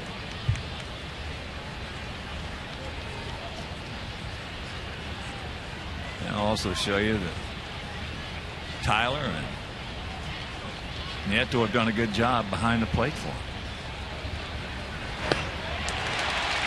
He gone. Strikes out the side. That is 9 punch outs for Chris. And he leaves it 5-0.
6:10 and all fans are invited to stay for a post-game fireworks show presented by Northern Illinois University. Northern Illinois University, learning today, leading tomorrow. So purchase your tickets today by visiting WhiteSox.com or calling 866-SOX-GAME. And we've got a new pitcher, and that new pitcher is the aforementioned Joe Beimel. We talked about what a year he's having, a 2-1, a 1.40 ERA. Left-handers hitting nothing.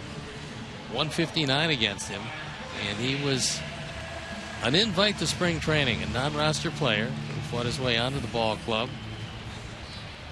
It helped that Lloyd McClendon, his manager, had him before. He mentioned how good he was on the ball club, and so at 37 he is their second left-hander in the pen. Gillespie 0 for 2 with 2 strikeouts, so he's glad to see Elias out of there. 1 pitch, 1 out. And what we mentioned earlier about Chris Sale having a 5-run lead, that was after 5 only twice this year, today and that one against the Giants. We got a 5-run lead in the 6th against the Angels. Dominic Leone getting ready in the pen. So most likely Lloyd McClendon is not going to get multiple innings out of any of his relievers.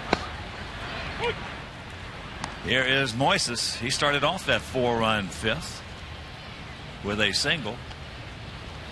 Moises' stock just continues to rise the more he plays. Change up, way out in front. Boy, he is fun. If you have not seen him, he is fun to watch as well. It's good outfield, big power, can run, and he's young. Good pickup. And there's not many guys, if any guys, that have a stronger arm than he has. I haven't seen one that's stronger. No, he's been very impressive. Of course, your right fielder should have the strongest arm, and he certainly fills the bill, although with Vicieto in left, he's got very much of a plus left fielder's arm. And you got a plus center fielder's arm in Adam Eaton. There's a shot. That's a hang Wolfen. So a good at bat right there. Meanwhile, 2 down. Soft breaking ball, and Seager right there. So Beimel has been with Pittsburgh, Minnesota, the Dodgers, Washington, Colorado, Pittsburgh again, and now Seattle. Well, there was some talk when he was with Pittsburgh that the Sox were trying to get him. As here is Tyler. He's 0 for 1, but he had a big at bat back in the 5th. That was after Sierra had led it off with a single. Tyler had a 0-2 count.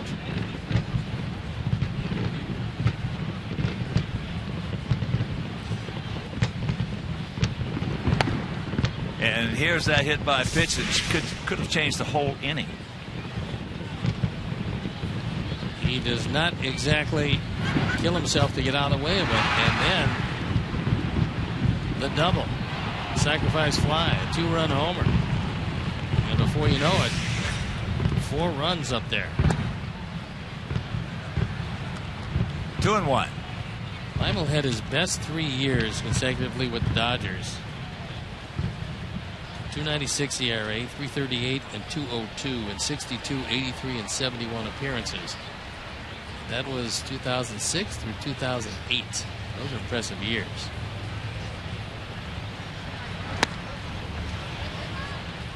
Well, the vogue, now the fashion.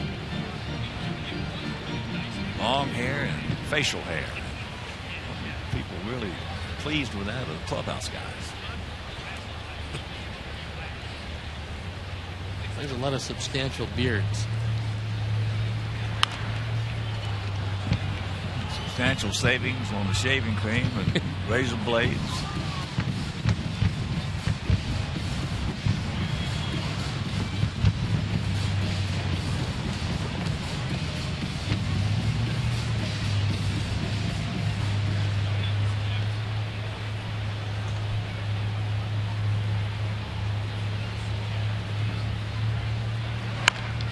Off the end of the bat. And a nice 1-2-3 inning for Beimel. We are into the 7th, leading 5-0.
Game today, you can tell he's not all that nervous. Playing with his remote control little car, and then getting down to business. And we'll see some sliders against left-handers, and there's 6 of them in the lineup. It's Cano, he gets him. Saunders, well, he gets him. And Ackley, he gets him also. And Cano again on a sharp breaking slider. 9 strikeouts for Chris. He hasn't walked anybody. Given up 4 singles. For the most part, they've been fairly harmless, although he did have a couple of men on last inning, but struck out Jones and Cano to get out of it.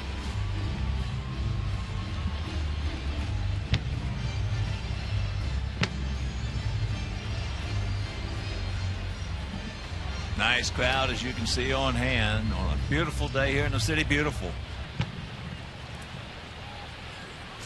So for their guys, it'll be Hart, Seager, Zunino.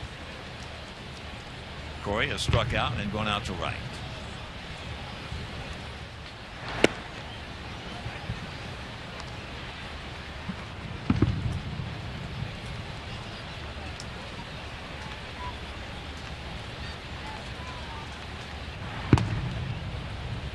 And he's got a 2-0 count.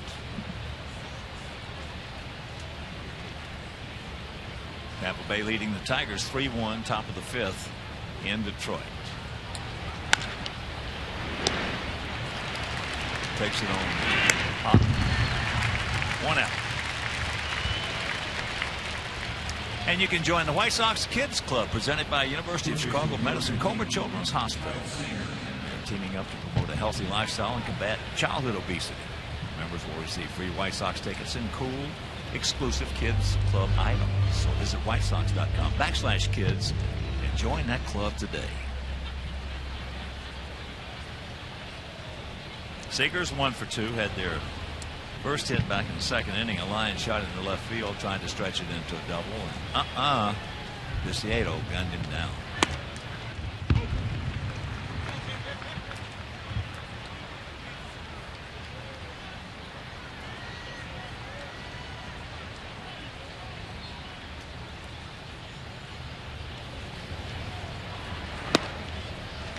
Can't get it. Sale fastball has been consistently 95, 96 tonight.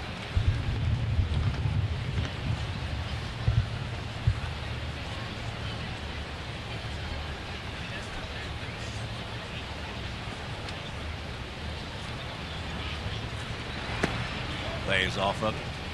And the coach, Rich Donnelly, the baseball man, is third. And over first, one of the best center fielders to play the game. A terrific baseball guy and a terrific person. Andy Van Slyke. He was a gamer. Talking about grinding out some at-bats and giving you some good at-bats against. He was a left-handed hitter. Didn't make any difference who was pitching. He grinded out with you.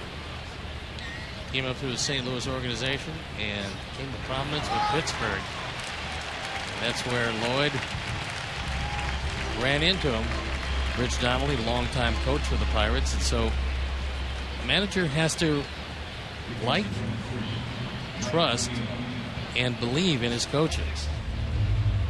And he does certainly in Donnelly and Andy Van Slyke. Well, they've got a good coaching staff. Howard Johnson, hitting coach. Chris Woodward, Rich Donnelly, Trent Jewett, Rick Waits, Mike Loaz in the bullpen. These coaching staffs, if you check around, the ones we've been seeing this year are getting better and better and better. And bigger and bigger and bigger. It's nice to have some guys to help carry the load because it is tough. Well, it is. They come to the ballpark real early. They stay real late. They work very hard. Players come early to get extra work. It's the coaches here to help them with it. They're having some problems. It's the coaches to help them with that. Well, they take losses tougher than the players. They hurt more after a loss than the players do. Off the end of the bat. And that is a nice 1-2-3 inning for our Chris Sale. 7th inning stretch, he leads at 5-0.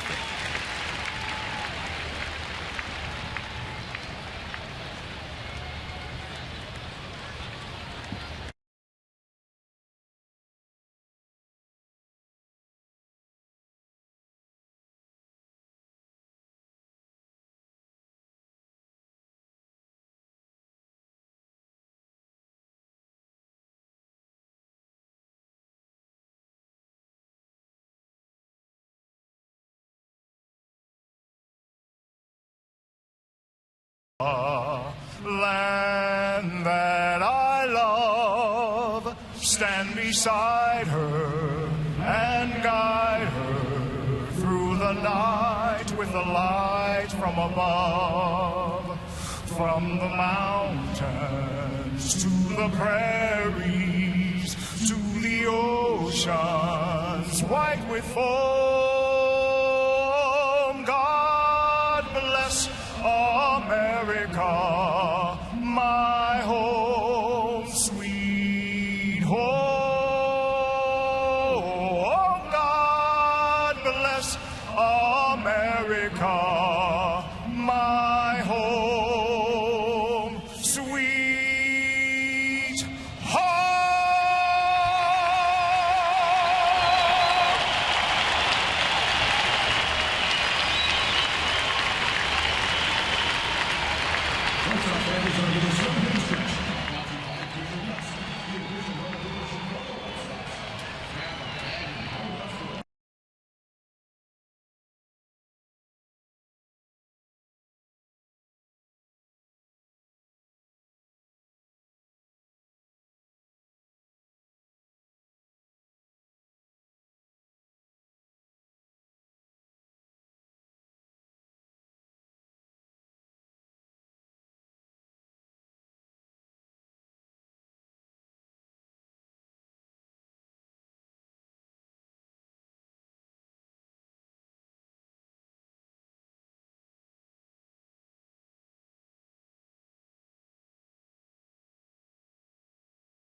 2-1. His ERA 2.12. Just like a whole lot of these other Pensmen, he's been very good.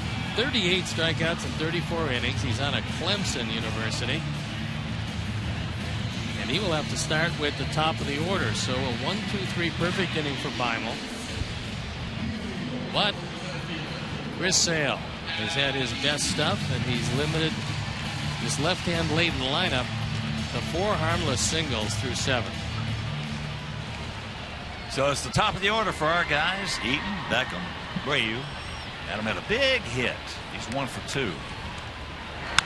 As he slices that one going foul down into the left field area, but hit a ball hard right to Logan Morrison at first, leading off the bottom of the first. Then he walked. He stole a base in the third. Then in the fifth, 0-2 hanging curveball from Elias. He just ripped it for a double, an RBI, and came around to score. Plus, he made a terrific catch off Robinson Cano in left center field. So, all that added up. Good night so far. Big night for Adam Eaton.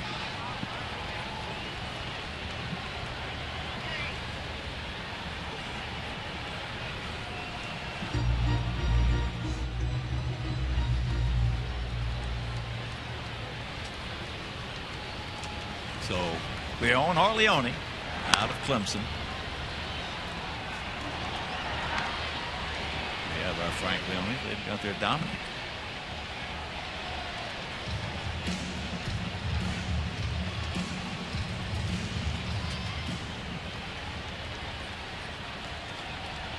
Outfield around to the left. 0-2 pitch. Flips that one into left field. Dustin Ackley.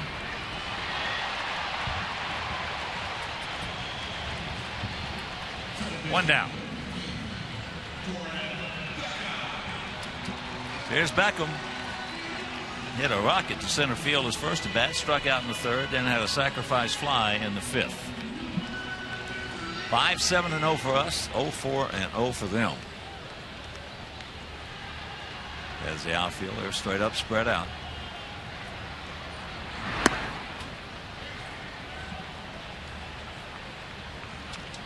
$30,297.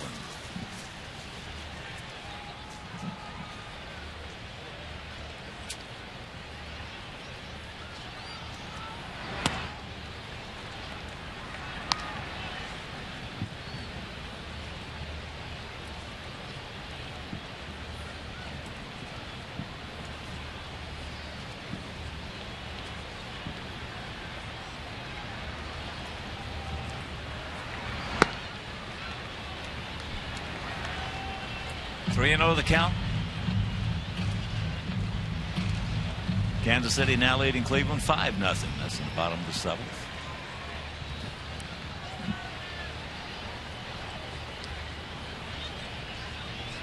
At Progressive Field. And a strike. Tampa Bay now leading Detroit 5-1. Sixth inning at Comerica Park. We mentioned Yankees beat Minnesota 6-5 at Target Field.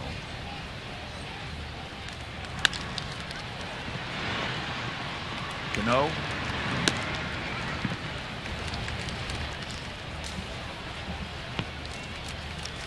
So 2 out. And a reminder, join White Sox team members and their wives on July 20th at Club City for a night of live music, comedy, and off-the-field talents of your favorite White Sox. Tickets are just $125 and are extremely limited. So to purchase tickets, visit whitesoxcharities.org or call 312-674-5391.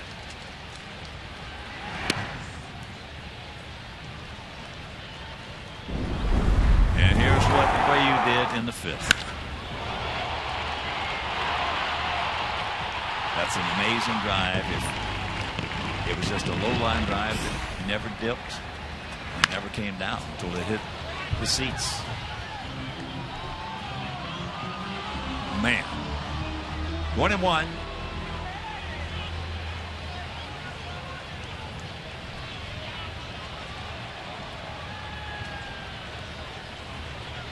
History in the making.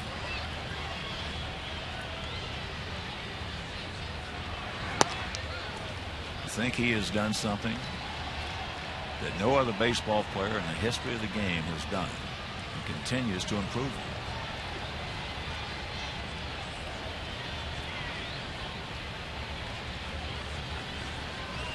Be a witness to it, something special.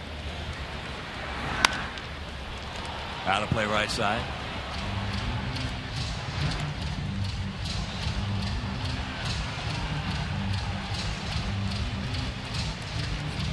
.27 homers, 69 knocked down here on July 4th in our 87th game.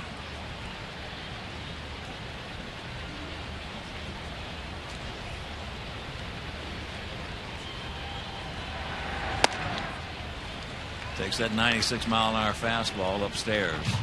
Our 87th, but his 73rd because of the stint on the DL. Yeah, he missed the 2 weeks. Take those other 2 weeks on, and those numbers would look a whole lot better. I'll tell you, it's just amazing. It's just wonderful to see. That's what baseball's built on. Stars.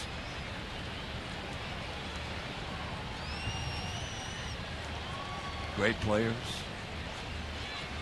Rivalries and tradition. And history being made.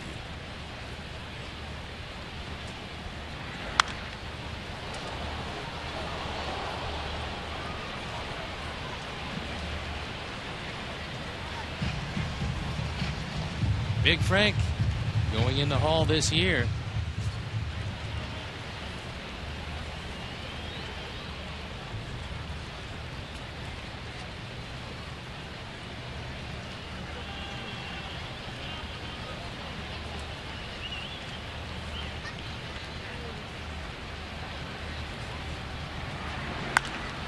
Oh, he got a cookie right there. Get out. And that'll retire the side. So Dominic has a 1-2-3 inning. We're into the 8th, leading 5-0.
One of the most iconic speeches in American history. 75 years later, we continue to recognize his words as a source of courage and inspiration.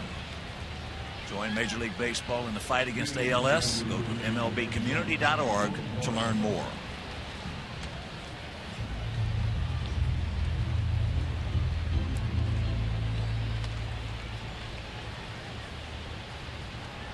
Fans are encouraged to use hashtag Gehrig75 to join in commemorating this special occasion and cause. Logan Morrison, 1 for 2, a single. Takes ball 1.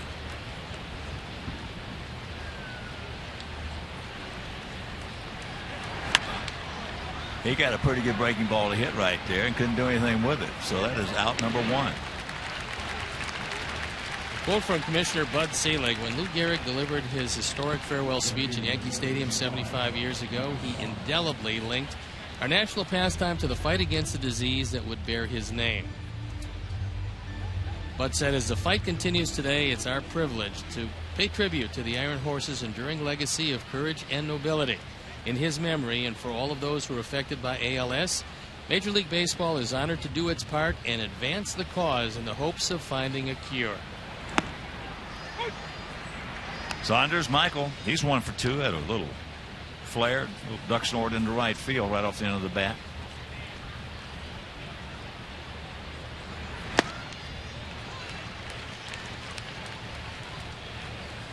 He had a manager for a short time, Lloyd Gray, left-handed pitcher for the Yankees, who played with Gehrig and Ruth. And he used to tell us stories about them as youngsters as he gone. Had a strikeout number 11. So the K-Zone has been having a very busy time this evening, starting with the very first hitter for Seattle. It's a good thing we don't have a walk zone, because they would be doing nothing, because he has yet to walk his first Mariner. And here's Ackley. That ball hit into right field. We got a man there, and that did not take long at all. 1, 2, 3. We go to the bottom of the 8th, leading 5-0.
We've got a new pitcher in the ball game, and it's Charlie Furbush, on for the 35th time. A 1-4 record, a 3.70 ERA, but only 5 walks, 24 strikeouts in 24 innings. What a job tonight by Chris Sale, who has completely handcuffed a very good ball club. And these Mariners, they came in at 47 and 38, 5 games in back of Oakland. Oakland, who has won already. It doesn't appear the Mariners are going to fare that well here tonight.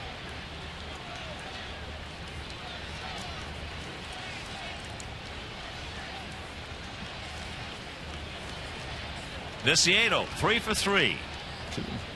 Hit it hard 3 times, 2 singles and a home run. Just off the glove right there, so that's going to be a base hit. So he's 4 for 4.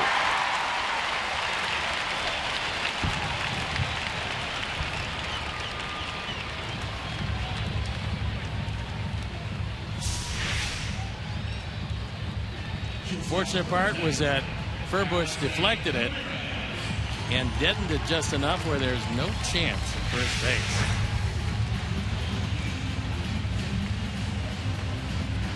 That'll bring up Alexei. Alexei 1 for 3.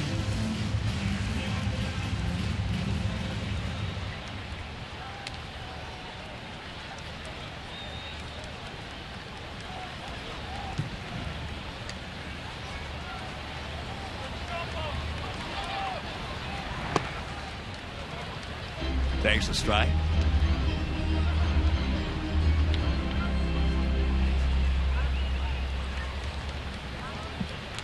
Furbush, 28 years old, 6'5", 215 pounds.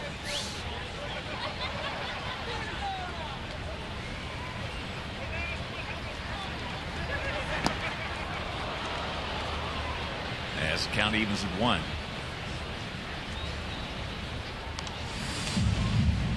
Had his Tommy John back in 2008. And the Sox bullpen up and going.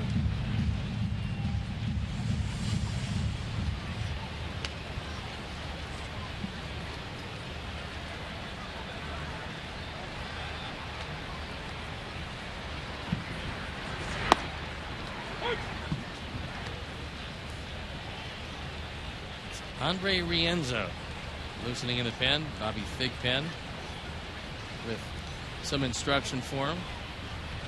He's talking about the circle changeup and how to make it go away from left-hand hitters.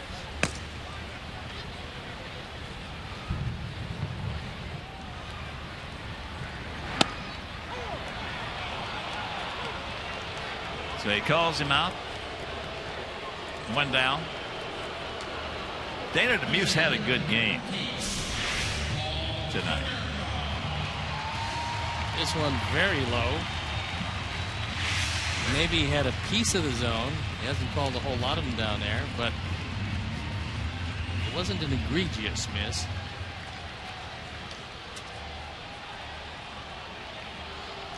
Here's Paulie. Paulie 0 for 3.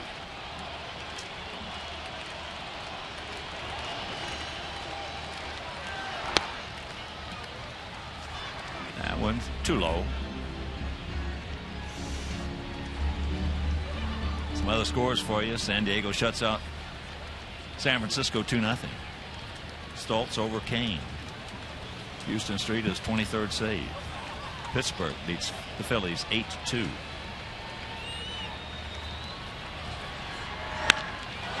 That ball hit high and deep. Stretch! Stretch! Back in the wall. He jumps. You can put it on the board. Yes!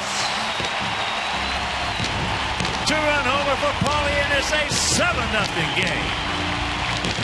And that is number 439.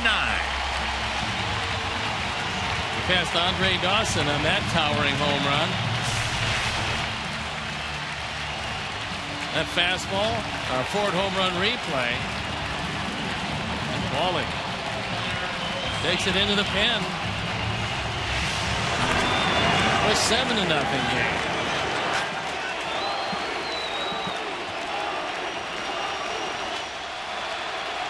On July 4th in front of a beautiful crowd. As Paulie's going to get a curtain call. Takes it, makes it.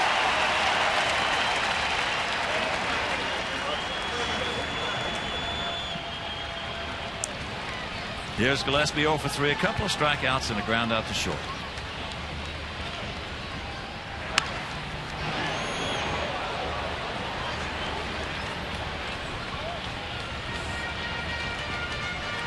We mentioned that Oakland beat Toronto 1-0 in 12. Cubs beat Washington 7-2. After 4 in Denver. Dodgers leading the Rockies 3-0.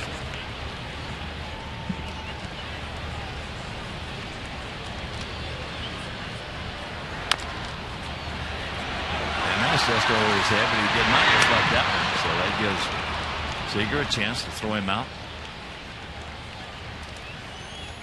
Just like we promised you earlier in the game, it's Miller time, brought to you by Miller Lite. Our Miller moment takes us back to the 5th inning. And it was 4 runs on the board with a hit batsman, a double by Eaton, and then a big 2-run blast, the second of 3 home runs this night, and the 27th of the year for Jose Abreu.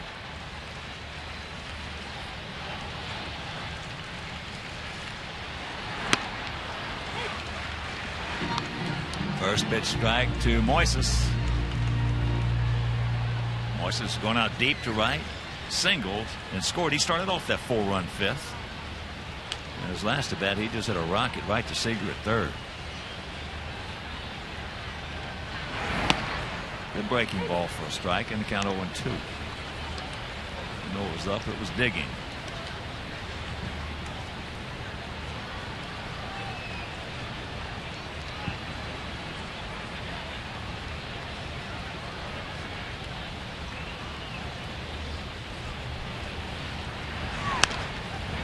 That one away. Other scores, top of the 6th. In New York, Mets leading Texas 4-3. Texas 11 games under 500. There's a whole lot of guys that those Texas boys have available. They're 15 games out of first place coming in. 15 and a half now with Oakland's win.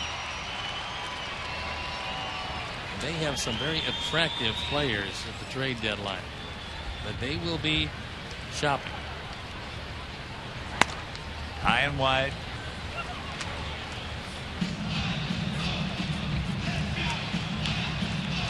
Vito Abreu.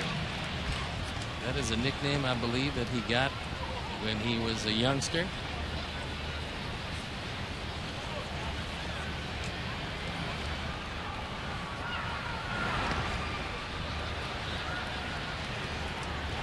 And there are a lot of home runs in that bat. There's a lot yet to come in that bat.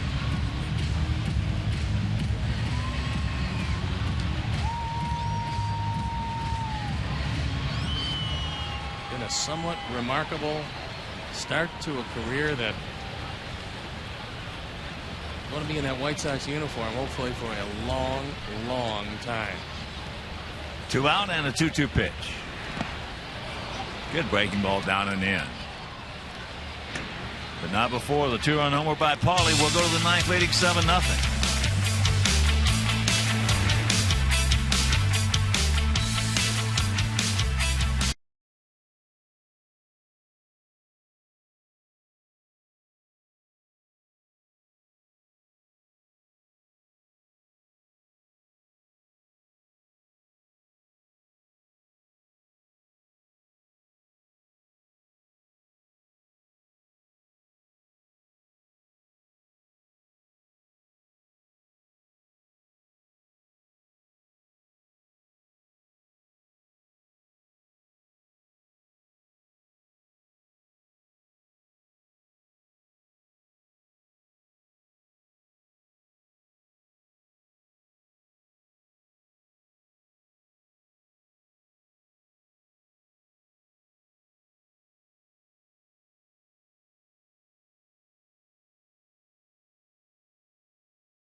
Photo of the game. Tweet your photo to hashtag #ChicagoFanPhoto for a chance to be shown on our broadcast, brought to you by AT&T.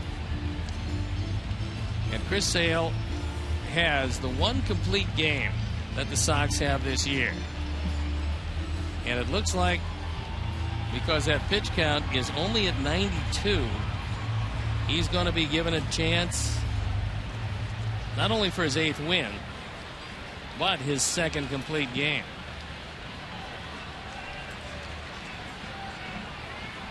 So it's the top of the order: Bloomquist, Jones, and Cano.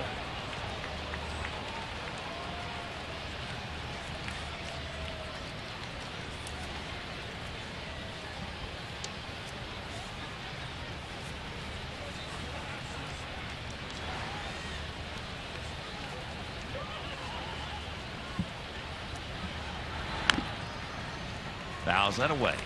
Now hangs it 0-2.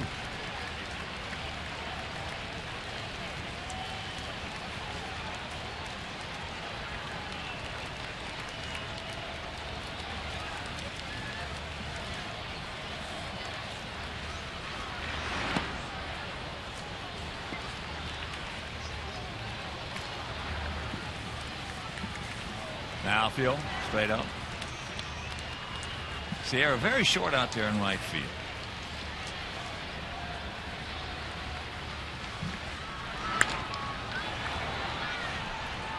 The changeup just reaches out and pokes it in the center.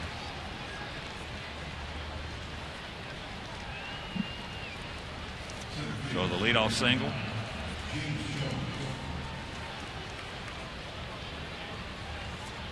And the 5th hit for the Mariners, and here is James Jones, who is 0 for 3, a ground out, 3-1, and 2 strikeouts.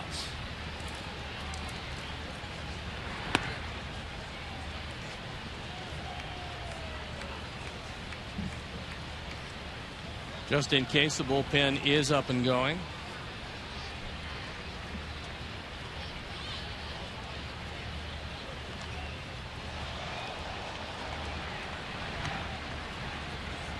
Belisario and Serkan throwing into Pat.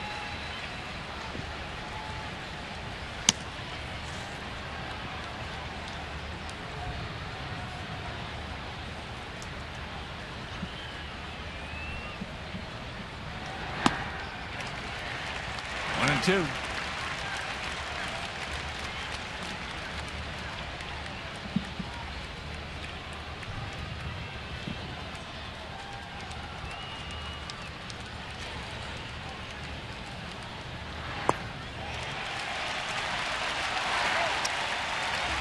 He gone. 12 strikeouts.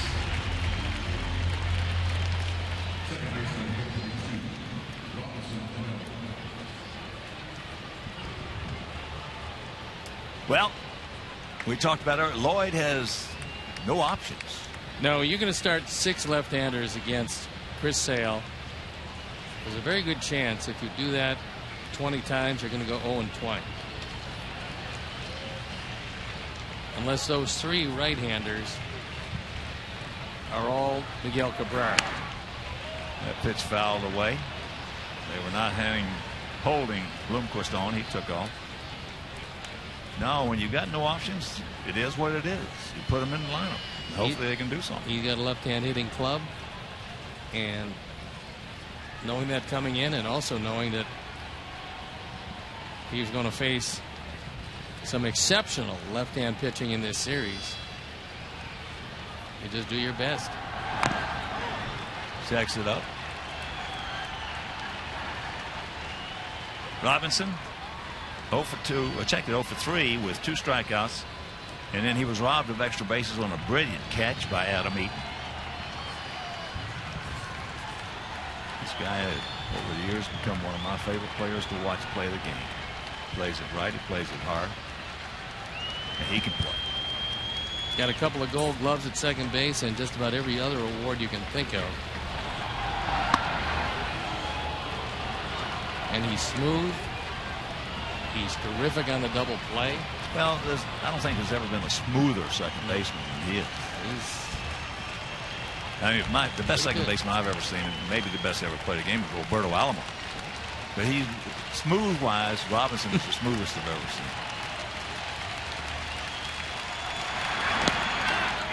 Checks it up.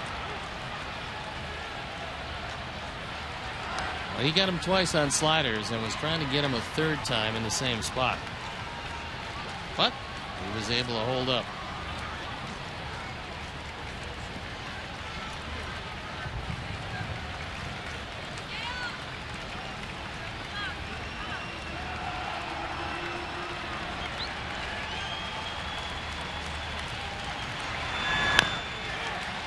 That was just a roller, more of a roller. Well, this club's been shut out 9 times. So that'll tell you that probably the majority of those were left-handed pitchers.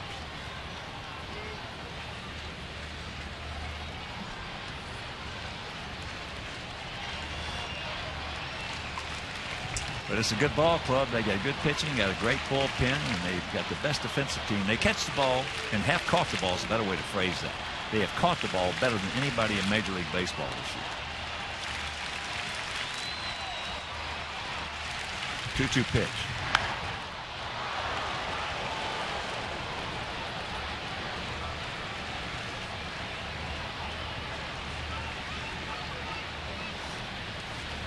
If you got Sale on the mound, Cano at the plate. If you're sitting behind that third base dugout, you better hang loose.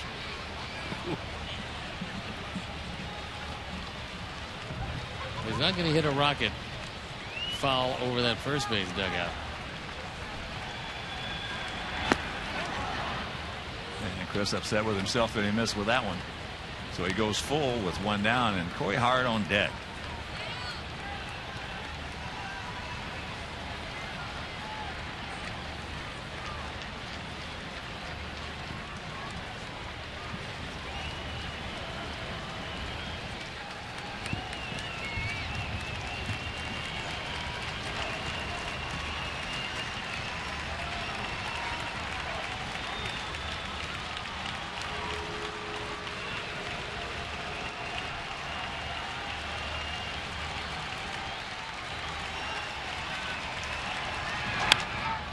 Flips that one into left field and gets by a tank.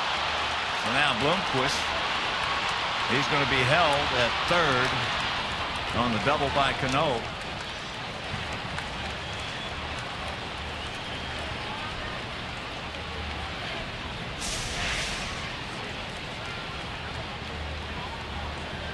This fastball up and in, and Macedo cannot get to it. And it looks like that's going to be it for Chris Sale. 108 pitches.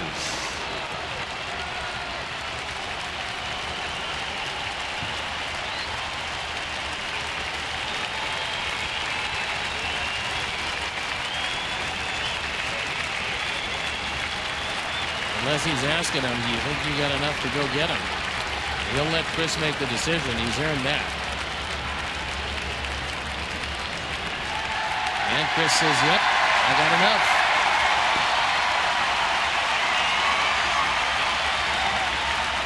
So Ducks on the pond, 1 out.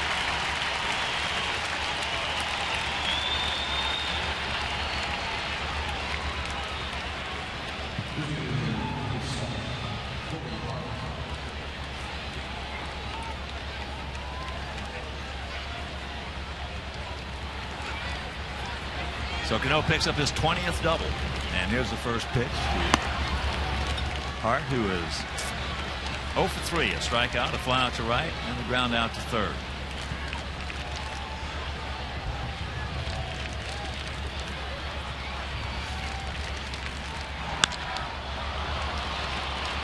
That's high in the right field. Moises getting in shape. Here's that gun of his. Here's that gun. Oh, my goodness, almost. So Cano tags, he goes into third, and it's a 5-1 ball game. Boy, I love to watch Moises Sierra throw. Man. He almost got him on that one. If this throw had been out a little bit further and hadn't short hopped Tyler Flowers, he might have had a shot. And Bloomquist can run. He sets up very nicely. Gets a throw off. It's a little too close to Tyler, though. Short hops him. It's tough to pick. See it almost carry there. Had it carried there or bounced a little bit out further, Might have been game over. Great effort right there by Moises. Buddy comes up. Guys who can throw like that are going to have errors for just that reason right there. And he picks up an error. And so here it is, 2 out. Seager at the plate. He's 1 for 3. That's out in front of the mound. And this ball game is over.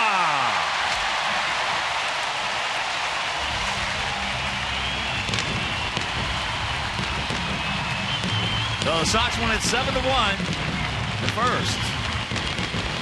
The first of this 3-game set. Sox pick up their 41st victory, and Chris Sale picks up his 8th. What a terrific job Chris Sale did. He went the distance. His 2nd complete game, the 2nd for the Sox, and a big win in the first game of the series. And let's check out our GMC professional grade player of the game. It is our Chris Sale. Now 8-1, our GMC professional grade player of the game. So for my partner Steve Stone, our director Jim Angio, our producer Mike Leary, our associate producer Dave Ross, our technical manager Mark Harper. For the mayor, Mean Joe Goob. Also for the executive producer Jim Cornell Jr. And for Doug Buller, Tom Hoover, Frank D'Amato, Frank Leone. This is the Hawk. So long, everybody. Coming up next, Subaru Postgame Live with Chuck and Bill. You've been watching White Sox baseball right here on Comcast Sportsnet.